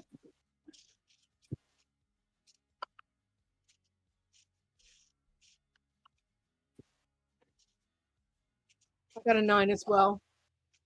Okay. Oh, one thing, Mark. Mm-hmm. You said it's like 1883, right? That's right. Okay, because I was going to say because by 1870 or so, fixed cartridges were the standard. Right. Well, it probably wouldn't be black powder. I mean, it would be smokeless powder, but it would be early. Oh, there's no smokeless powder. It would still be black powder. Well, modern smokeless powder was invented about 1920, but they had, it wasn't black powder. The Either. It was French pure actually gunpowder. invented what we think of as smokeless powder, and I believe it was in the late 1880s when they first invented it for the Lebel rifle. Yeah, if I Right, remember right, it wasn't. The US smokeless didn't. powder came after cartridges were invented. Yeah, it did. I mean, that was a Smith and Wesson patent, in fact, for a long time. They actually had a patent on cartridge pistols Hmm. dating to the 1850s. That's why you first saw cartridge guns coming out from other manufacturers in the 1870s, because that patent had expired. Anyway, so Well, actually, the Sharps was the first standard rifle that was being used as a cartridge weapon during the Civil War, as a standard. but that's not pistols. Pistols. True. That's why they continue to make cap and ball revolvers for many years afterwards, because that was a Smith and Wesson patent. If you wanted to use a cartridge revolver, now that didn't apply overseas because patents didn't necessarily work the same way in Europe as they did in the U.S. But that's why Colt didn't really have a cartridge revolver until the 1873 Peacemaker model came out. And thereafter, they became pretty common. I've been taking it for granted that all of you have cartridge revolvers. Now, they're all black powder because, you didn't really have like the first, I think, smokeless powder civilian round for the U.S. market was the 30 Winchester centerfire, which is what we now call the 30-30. Well, the Wild West, as we typically think of it, is after the whole cartridge thing became normal. So Not really. mm. It actually, there was a lot of cap and ball revolvers. In fact, that is what Wild Bill Hickok preferred. He used, I believe, he used Navy model Colts. He had two of them, and that was what he was most famous for. And he took very good care of his guns. Anyway, so my character says he has his list of things is the specialization in blacksmithing, because I guess he has. I mean, because he's a deputy, I guess that means he knows how to repair firearms. No, he's a blacksmith, or rather, that's his background. Now, that was long before, but he can do things like he could make horseshoes, he could make metal tools. He could try working on guns, but he's not an armsman. He's not an armorer per se. Oh, also, okay. even in the cap and ball era, like if you're talking about like Colt or Smith and Wesson pistols, these were all made out of steel. They were. Now it wasn't stainless steel, which didn't actually exist at that time. They used charcoal bluing. I actually have a couple of examples. They're really nice looking guns. They're beautiful looking, but they were made out of steel, and you had to have like heavy equipment to manufacture the things. Now that wouldn't keep you if you had the right equipment from machining them or working on them in other ways. Oh, well, the reason I was bringing that up, because as you mentioned that this room does have at least one damaged firearm in it, but yeah. So again, I was waiting for everyone to tell me what their search checks is. So I got them from most people, I think. So I got a 9 from Amy and a 9 from you. What I was waiting, I guess, on. I'm sorry. 11 for me. I put it in the 11 chat. for you. Okay, and Miguel, what was your search check? I haven't rolled yet, but I'm rolling it now, and of course I failed. Okay. 3 plus 4. Okay, so I roll a 7. Okay, and Wolfgar, would you roll? 13. 13. Okay. So actually, that's good enough. So you guys search around. Unfortunately, you cannot find any unspoiled cartridges. That's a problem. But what you do find, and it just happens to be laying on a lower shelf towards the back of the store, is 3 sticks of dynamite. And which is relatively new. Is it sweating? It just looks like dynamite. You don't notice any evidence of any little crystals on it or anything like that. and there are detonator caps and fuses right along with them. And they're just laying there.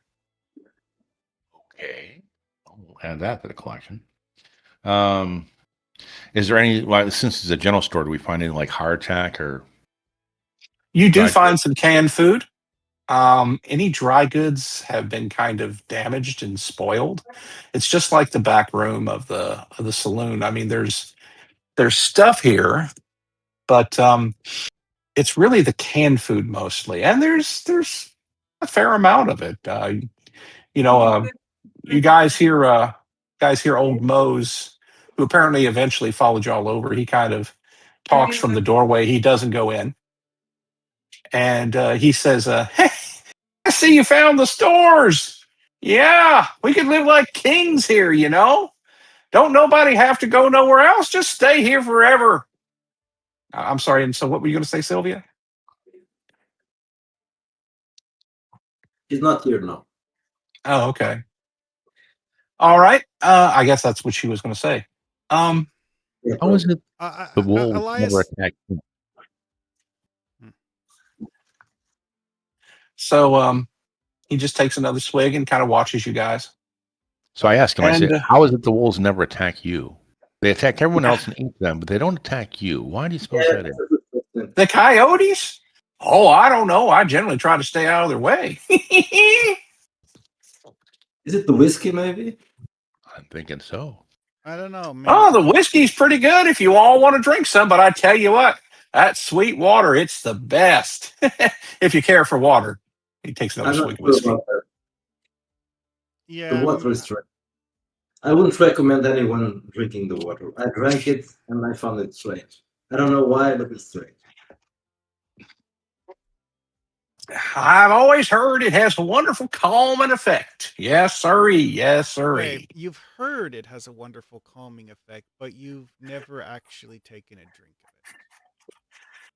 Oh, I might have, and not on purpose, mind you. I'm a whiskey man myself. And you are alive, so that's kind of a, I don't know, maybe. Well, now, before you folks jump to no conclusions, I know old Church Caleb, Simple Caleb, some folks call him. He's got to be a drinking the water because he don't drink no whiskey. Don't be giving no whiskey to a feller like Caleb. Caleb ain't all there. Now, don't you get the wrong idea. He's a very fine young man. He's one of the best grave diggers this town's ever had. In fact, I think he's the only grave digger this town's ever had. He drinks another swing. There ain't no more. There's no more ammo, and there's no more guns worth a damn. There's no food. We can't drink the water. I said we go find Caleb.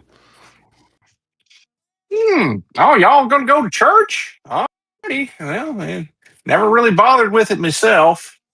Didn't ask. So he just kind of walks over and takes a seat on a chair there on the porch. There is canned food if you guys want to get some canned goods. But anything that could be easily spoiled or torn up or things like that, yeah, that's all damaged. And for whatever reason, now you can see the dust where the ammunition boxes were, right? But it's all gone. And you can also see the shelves where there probably were some long guns. But other than the busted shotgun, they're gone too. I'm going to look around and see if I can find any trace of where the stuff went. Because, you describe the place as being a bit dusty. Are there any footprints or anything like that around here? So you're going to do like a tracking check. Go ahead and roll your d20. I got a 7. You see lots of, there's a little dust on the floor, and you see paw prints, you see footprints of various sizes. It's not clear to you where anything went per se, but you do see something large and square in a room just off the main room of the general store. Sure, I guess I'll go take a look at that. It looks like a large metal safe. I'll ask the gunslinger if he has any idea about how to open this thing. Safe? Oh, I got an idea how to do that. Yeah, actually. But it could be a little loud. Okay.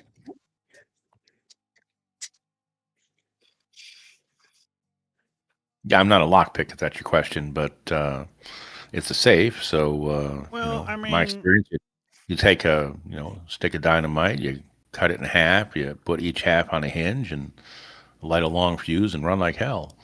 I mean, It works. It's given the not circumstances, foolproof. destroying the contents of the safe is inadvisable. But Well, if it was made of aluminum foil, I'd say yeah, that'd be a concern. But these things are thick and heavy, so at worst, it's going to blow the door off. If that, dynamite's powerful, but it's not going to vaporize it.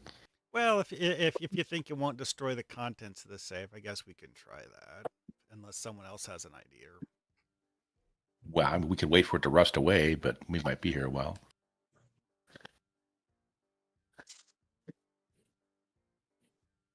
Any thoughts? Any thoughts, guys? I can't pick anything, so I'm going to head to the church. Okay, you head for the church. And our saloon girl. I'm thinking. I don't think I have lockpick. No. Yeah, I'm the going to skill stay. in See blood and what's dust would be trades, yeah. Mhm. I think you should Yeah, try blood to dust, they call that skill trades. So what are you going to do again, Sylvia? Sorry. I'm going to stay with them. I want to see what's in the, and I want to see in the bank. I mean, is there anything there of any value? I mean, notes, funds, something that I could just discreetly pick up. Oh, So you start looking around while they're focused on the safe. Go ahead and roll a search check. For 15. Oh, okay. So you find something really interesting. It looks like it is a deed. And it looks like it's a deed to an old mine located here in the town. It was a silver mine.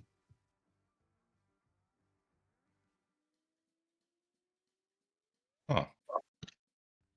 Mm. Cool, I guess. And it's in whose name is it? Well, I'm thinking, is this something that I can just carry and keep? Well, this is what's really interesting. This deed is located right next to a notary seal and ink, and it occurs to you that that deed just sitting there could be made over to anyone. Okay, then I'll just put it. I will. Jesus, I'm missing the word in English. I'm going to fold it in four, and I'm going to put it on my corset. Okay. Oh, in addition to that, you do find a key along with the deed. It's a Okay, and then very I'll give the key to them. Oh, I think I found this. Maybe this is the key for the safe. okay. Okay, well, I'll take the key and attempt to open the safe with it, I guess. Unfortunately, the key is too large for the safe. You're pretty sure it's not a safe key. It's not a safe key. The key is not safe. Yeah, and no, it's not the safe key. How big is the safe? Is it like a wall safe or a floor safe or a little safe or what? It is a large floor safe. It's about you like would an in the guess wall three. safe? Like No, like a it's actually no, it's not a walk-in. It's an actual floor safe. You'd think it's about 3 by 3. Oh, okay. It's a big old cube. Gotcha. You know what? I'll try and I'm gonna look around and see if I can find some tool I could use as a lockpick. Okay. You look for a tool that I'll just assume you can find. Well, you could use I guess wire or something. You go looking for some wire. Just go ahead and make your search roll. See if you find some wire. heavy wire. Oh, of course I rolled a 4. Why wouldn't I roll a 4? Yeah, looking through the dry goods, you don't really think you see anything that would help you. I mean, you might be able to rig. Somebody might be able to rig something.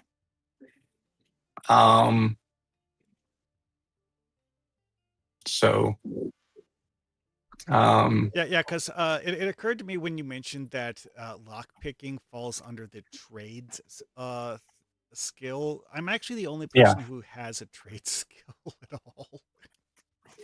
Yeah. Yeah, I mean, you could try to pick it. You would just need to come up with some kind of tool, but it could be anything. It could be a bit of wire. It could be a small knife. You could try to make a key or make a pick of some kind out of something. You could do any number of things. You could search elsewhere in the town. Yeah, I'm gonna do the search elsewhere in town thing, because like I something like this, it's not a very small lock. You have to find something that's got the right size if you're gonna pick it. Mm-hmm. Anyway, So I guess I'll go over to the church and look around in the church and see if there's anything over there. So you're going to head off to the church with Doc Hawthorne. Sure, guess I'll do that now. Okay. So you head off to the church with Doc Hawthorne. Who else headed to the church with Dr. Hawthorne? I'll go. The preacher had already gone with Doc. So that leaves the saloon girl and the gunslinger with the safe, and Caleb around somewhere.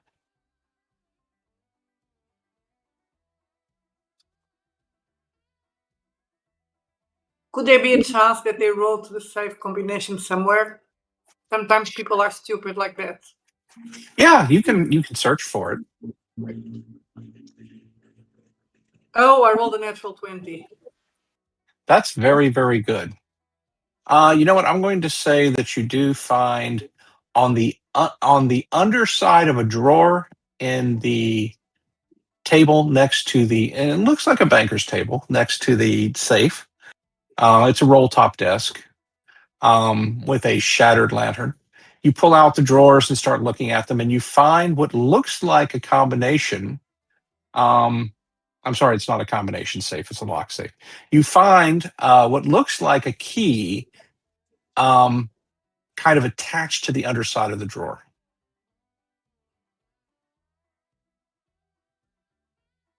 Oh, I found it. Yeah, it looks like somebody actually like glued it to the underside of the drawer.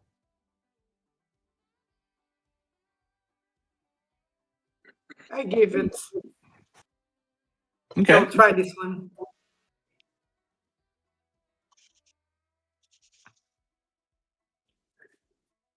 All right, Mr. Gunslinger, she's giving you a key. What do you do with it? Does the key look like looks It is a smaller key than the other one. All right. Well, I checked the safe. Does it look like it fits the safe? It fits into the safe. Oh, wow. Okay. Well, turn the key and see if I can open the door. You turn the key and you hear a clank as you turn it. And what do you do then? Open the door. So there's a latch. You hold the latch and open the door. And inside, you see a bag. And you see a strange clay-looking figurine.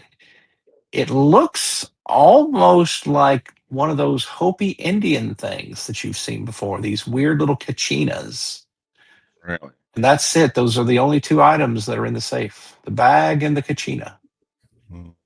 Take out both of them. Well, first thing I want to look in the bag. Set it on top of the safe and open it up and just, I throw it out, but don't put it out so everybody can see it. Okay. Well, the only two people in the room at the point, because everyone else has gone to the church, are you and the saloon girl. Okay. Well, then the two of us look at it. All right. When you open up the bag, it contains Dun, dun, dun. A monkey paw. 10 double eagles. 10 gold double eagles. So Okay. for folks from Europe who don't know what a gold double eagle is, this was one of the United States' earliest gold Program. coins. Yeah, it was gold coin. It's called a double eagle. They first made them in Colorado when they had the gold strike there, and they were $20 each. So 10 of them is $200 worth of gold coins.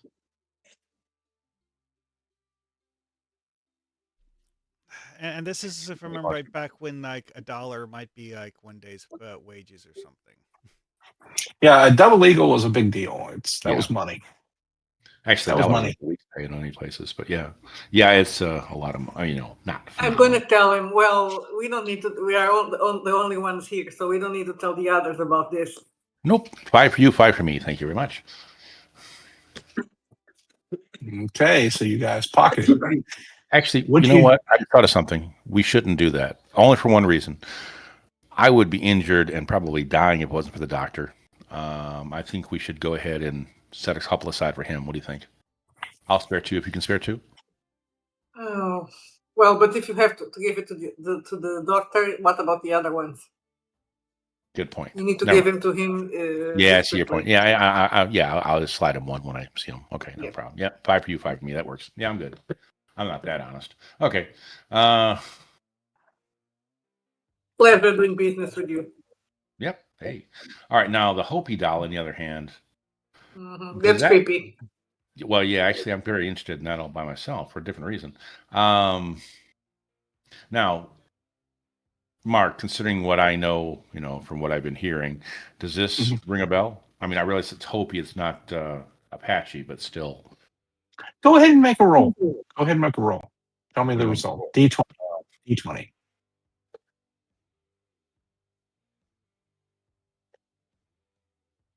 D20. Okay. Let's see. We'll use the roller again. /R. 20. That's not it. Okay. So, I don't know. Yeah. Okay. The die roller doesn't work. Oh, it's a / lowercase r. And then 1d20.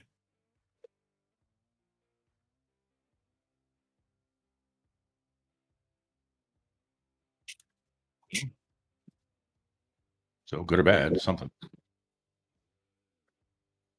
Okay, let's see. You explode. Alrighty. Let's see. Okay. And so this does look very strange, but you're quite confident it's not something you've seen before. It does look a little unnerving. What are you doing with it? Well, first thing I do is pick it up and just look at it. Okay. When you touch it, you immediately see a flash of images in your mind. And I'm going to send you a DM so that you know what you see. Already? Alrighty. Let me get to your panel. There we go. Okay. I'm typing it out right now.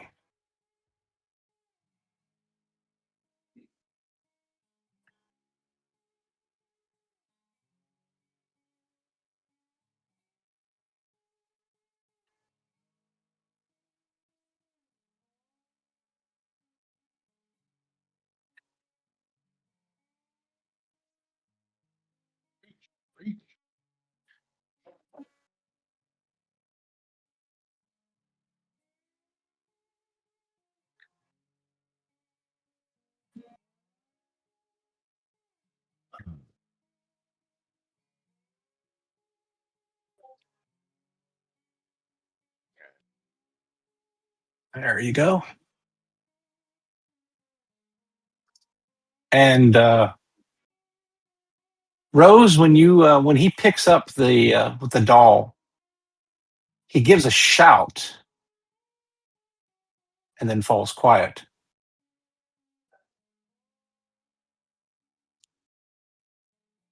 Right. I'll try to wake him up. I'll slap Oh him no, a he's bit. not. He's not unconscious. Okay, just falls. No, he just yelled. His eyes got real big there for a moment. So What's what the was effect of that? this? It's in the DM. I read it. I don't know what it means. Well, that's how many fear points you take. Just add them to your character sheet. But what does that mean? Well, if you take enough, do you see where it mentions your panic threshold on the character sheet? Yeah. Okay. So if you take enough fear points to reach your panic threshold, then that triggers a panic roll. Think of it being like Call and Cthulhu. It's a sanity characteristic, We right? haven't gotten to that part yet. Okay. Yeah. Yeah, it's a similar thing. It's basically once you reach a certain number of fear points, it starts to kind of it can do both good and bad things. Over time, it's ultimately bad, but it's kind of a mixed blessing. Um, and oddly enough, that's also like Call of Cthulhu because you can go crazy in a way that gives you insights. But of course, that doesn't change the fact that you've still gone crazy and it has negative side effects as well.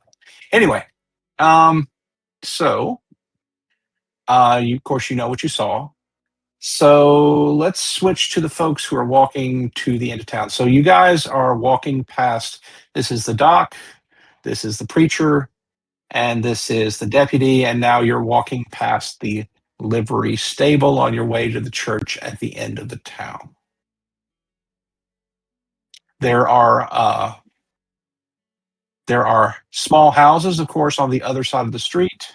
They're all very dark. Their doors are all open. You see no lights. You see no sign of life around them. You do see bodies here and there. But you notice as you get closer to the church, the bodies seem to stop. And what you see instead is evidence of drag marks. Where the drag marks are going They seem to be headed towards the church. towards the church. Okay, so I will walk towards the church and open the door. Okay.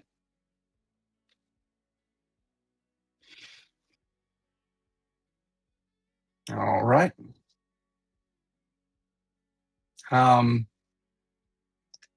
So, of course, it is completely dark now. The church itself is very dark. Um, Anybody have a lantern? the gunslinger had the lantern back at the general store. I will just go inside. Hey, boy, are you in there? We need to talk to you. Everything's quiet for a moment. And then you hear the sound of the floor creaking. Creak, creak, creak. And something That you? large comes towards you out of the darkness. And then it says, "There's no church today." That's not good.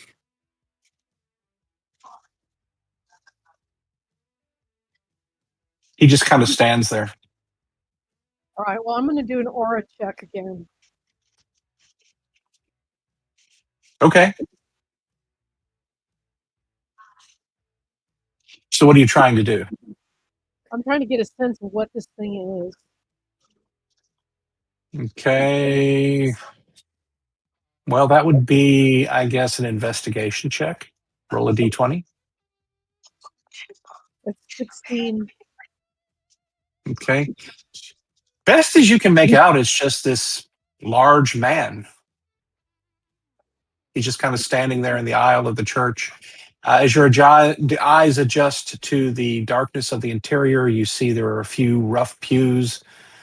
There's there's a podium there at the end, and maybe a little table that's meant to be an altar. And just this young man standing there. He looks like he's about, you'd guess 6'4", big guy. So, what did the drunk guy call the Indian boy? He called him Caleb. Caleb, yeah. Okay, is that you, Caleb? My name is Caleb. I live here at the church. Can you come outside? I would like to talk to you. Yes, I can come outside. I am smart. I can talk. Come here. And he creak, creak, creak, and he comes outside. And sure enough, you see this kind of large looking man. He's dressed in overalls. He doesn't appear to have a shirt. He's streaked with dirt here and there. He has a very strong body odor. You get the impression he hasn't had a bath in a while. He, his hair is kind of long. It's down to his shoulders, and he has these kind of watery, narrow eyes, and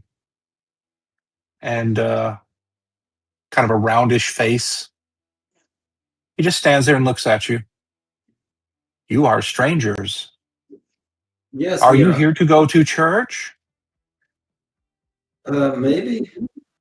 Caleb, have you been inside for long? I live in the church. The church is my home.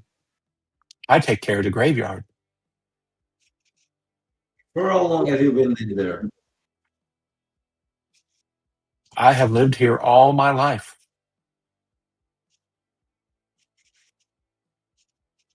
So, have you seen what happened recently? He kind of rocks his head side to side. I don't understand. Everybody is I live dead. in the church. I take care of bodies. I bury people. Everybody here has died. Did you know that? He cocks his head to the side again. Mose is still here. Caleb is still here. And now you are here. Yes, but everybody The is sleeper is here. The sleeper? Who is the sleeper? Yes. What do you mean the sleeper? He kind of blinks. The sleeper is the sleeper. They are here. He is here.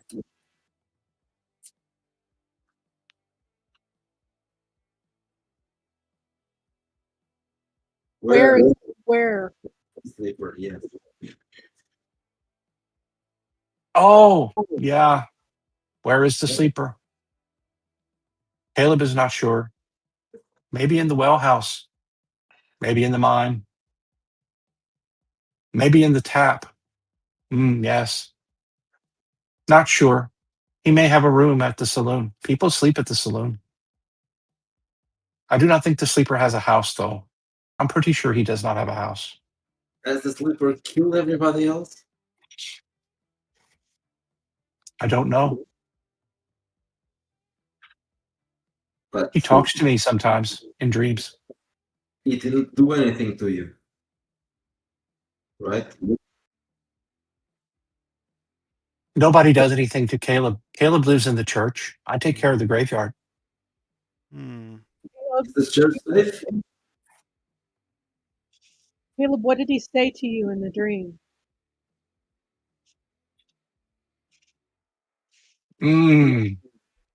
It is hard to remember.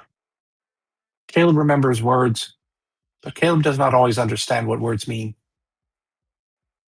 Did the sleeper tell you that the church is safe? Is a safe place? Caleb does not remember. Do you need to go to church? There is no preacher this week. The sleeper said a preacher would be coming, but I have not found a preacher. I'm a preacher. Caleb looks at you. You are a preacher? Yes. Caleb kind of looks down the ground. He says, I guess we are having church. I had better light the lights. Caleb goes back inside. Step by step, one by one, he starts lighting lanterns that are along the wall of the church. There's two on each side. It's not a huge building. You get the impression it never had very large services. And then there is two lanterns that are on the table next to the pulpit. He lights those, and soon the inside of the church is, by comparison to everything else, fairly well lit. So why And then you go ahead. I'm as he's doing this, I'm just like immediately looking around because like this whole thing feels creepy and unnatural to me, and I'm intensely suspicious of the whole thing. So I'm just like staring at everything he's doing inside the church. So you look around. You notice that the dust storm seems to be all around now, including the part of the town where you came in. There's like kind of dust and shadows. You can't really see much beyond the town and the main street itself. You do get this uncomfortable feeling you're being watched, but you don't see anyone. Caleb, do you drink the water? We have sweet water here. It is good water. I get it from the well house. Yes. And you like it? It is good water. It is sweet. Yes, indeed. It is sweet. It is good water. Caleb likes the water. Caleb likes working in the graveyard.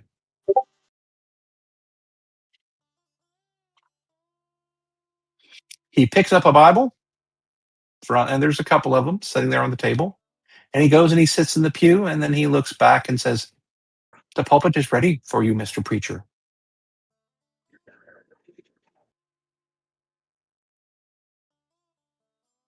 And then he just sits there and stares forward. Are you a Christian, Caleb? Caleb turns around and looks at you. Caleb is a Christian. Hallelujah.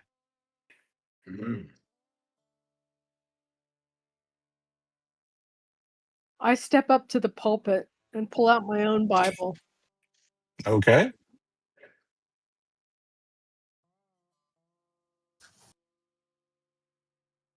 Does that change anything?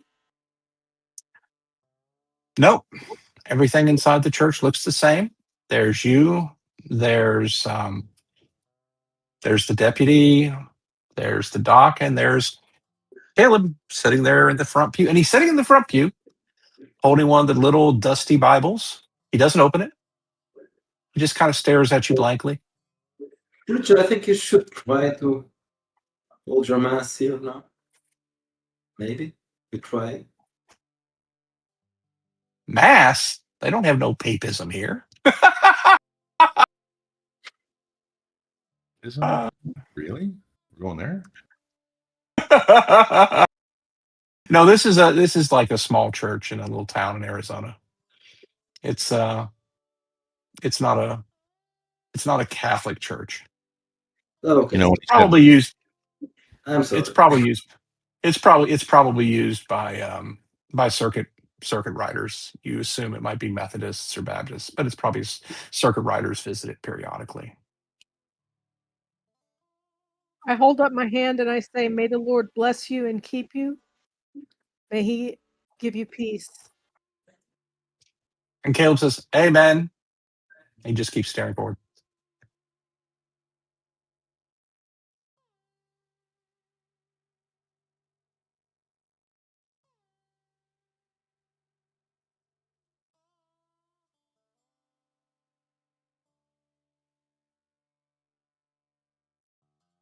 I turn to him and I say, "Did you bury the people who were dead by the church?" Caleb is a grave digger. Caleb buries the people. Caleb digs graves. Is that a yes? Caleb nods his head. Yes, Caleb is honest. Caleb digs graves. Caleb But So buries people. that there are explains birds outside. the drag marks. I'm sorry, what? That explains the drag marks. Caleb finds dead people and he buries them, but they don't always stay. What do you mean they don't always stay, Caleb? Usually when people die, they, stay that way. Caleb looks at you.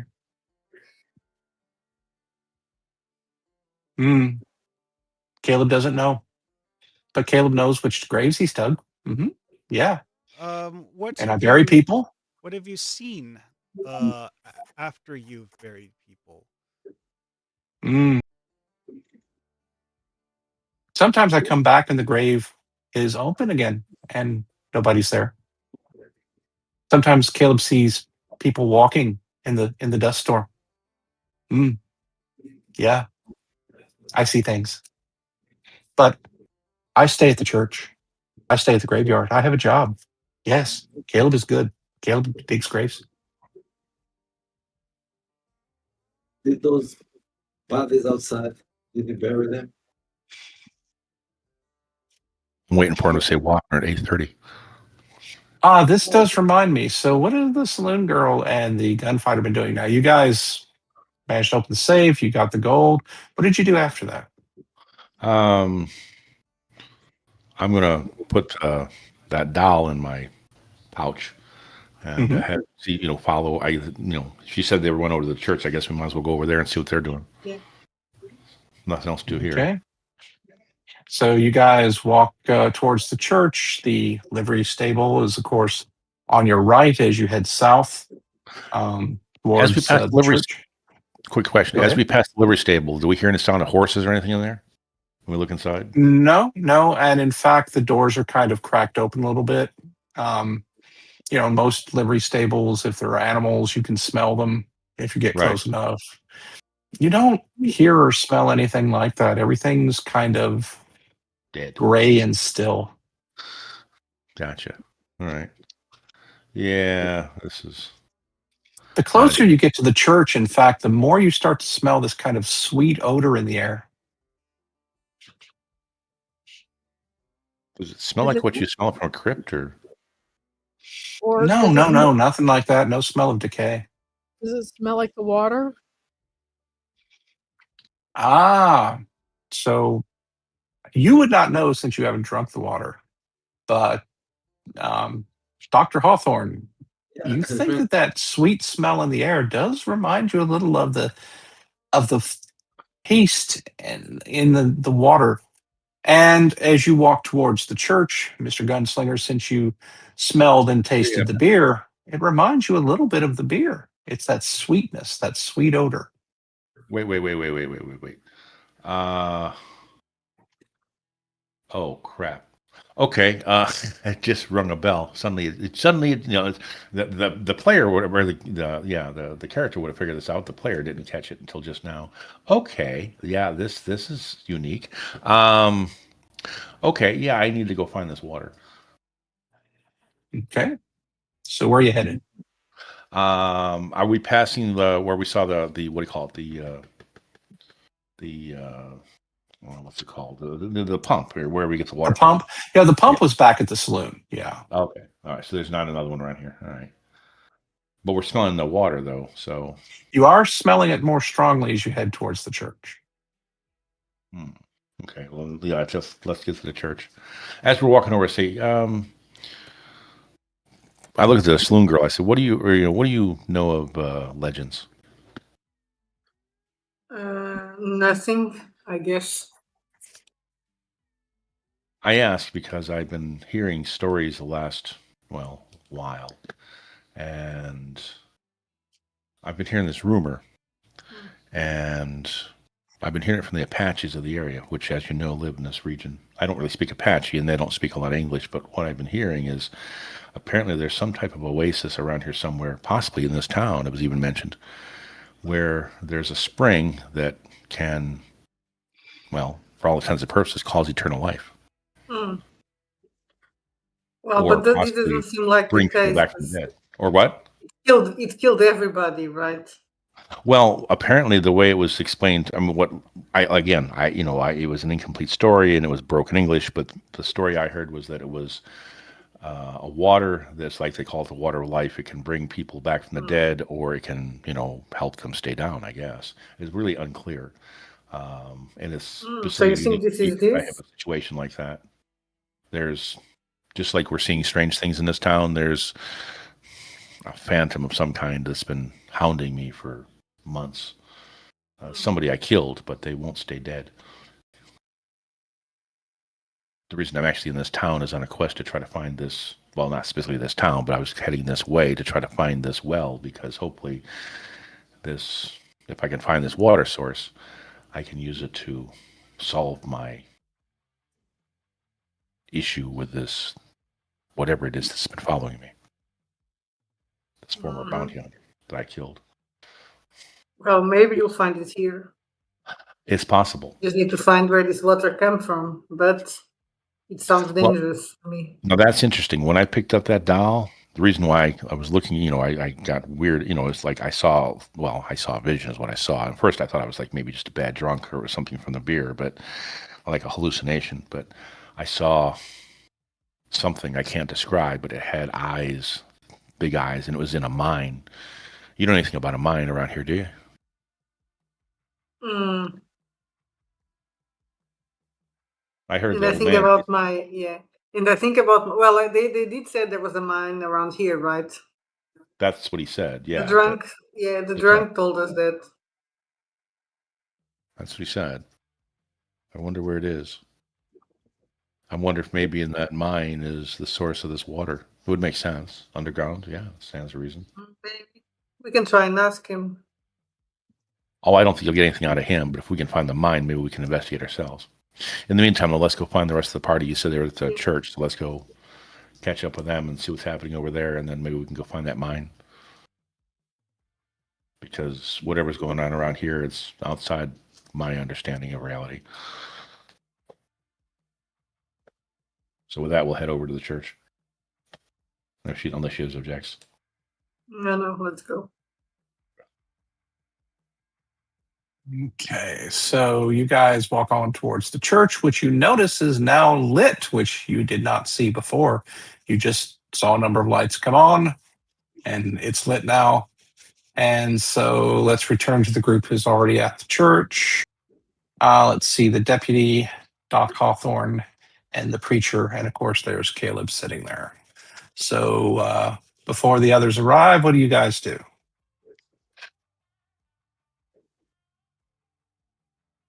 Caleb, where's the thirst of the water, the sweet water in here? Oh, yeah, that's at the well house. Yeah, there's a trail. You just have to go through the graveyard, and you will see a trail. It leads to the well house.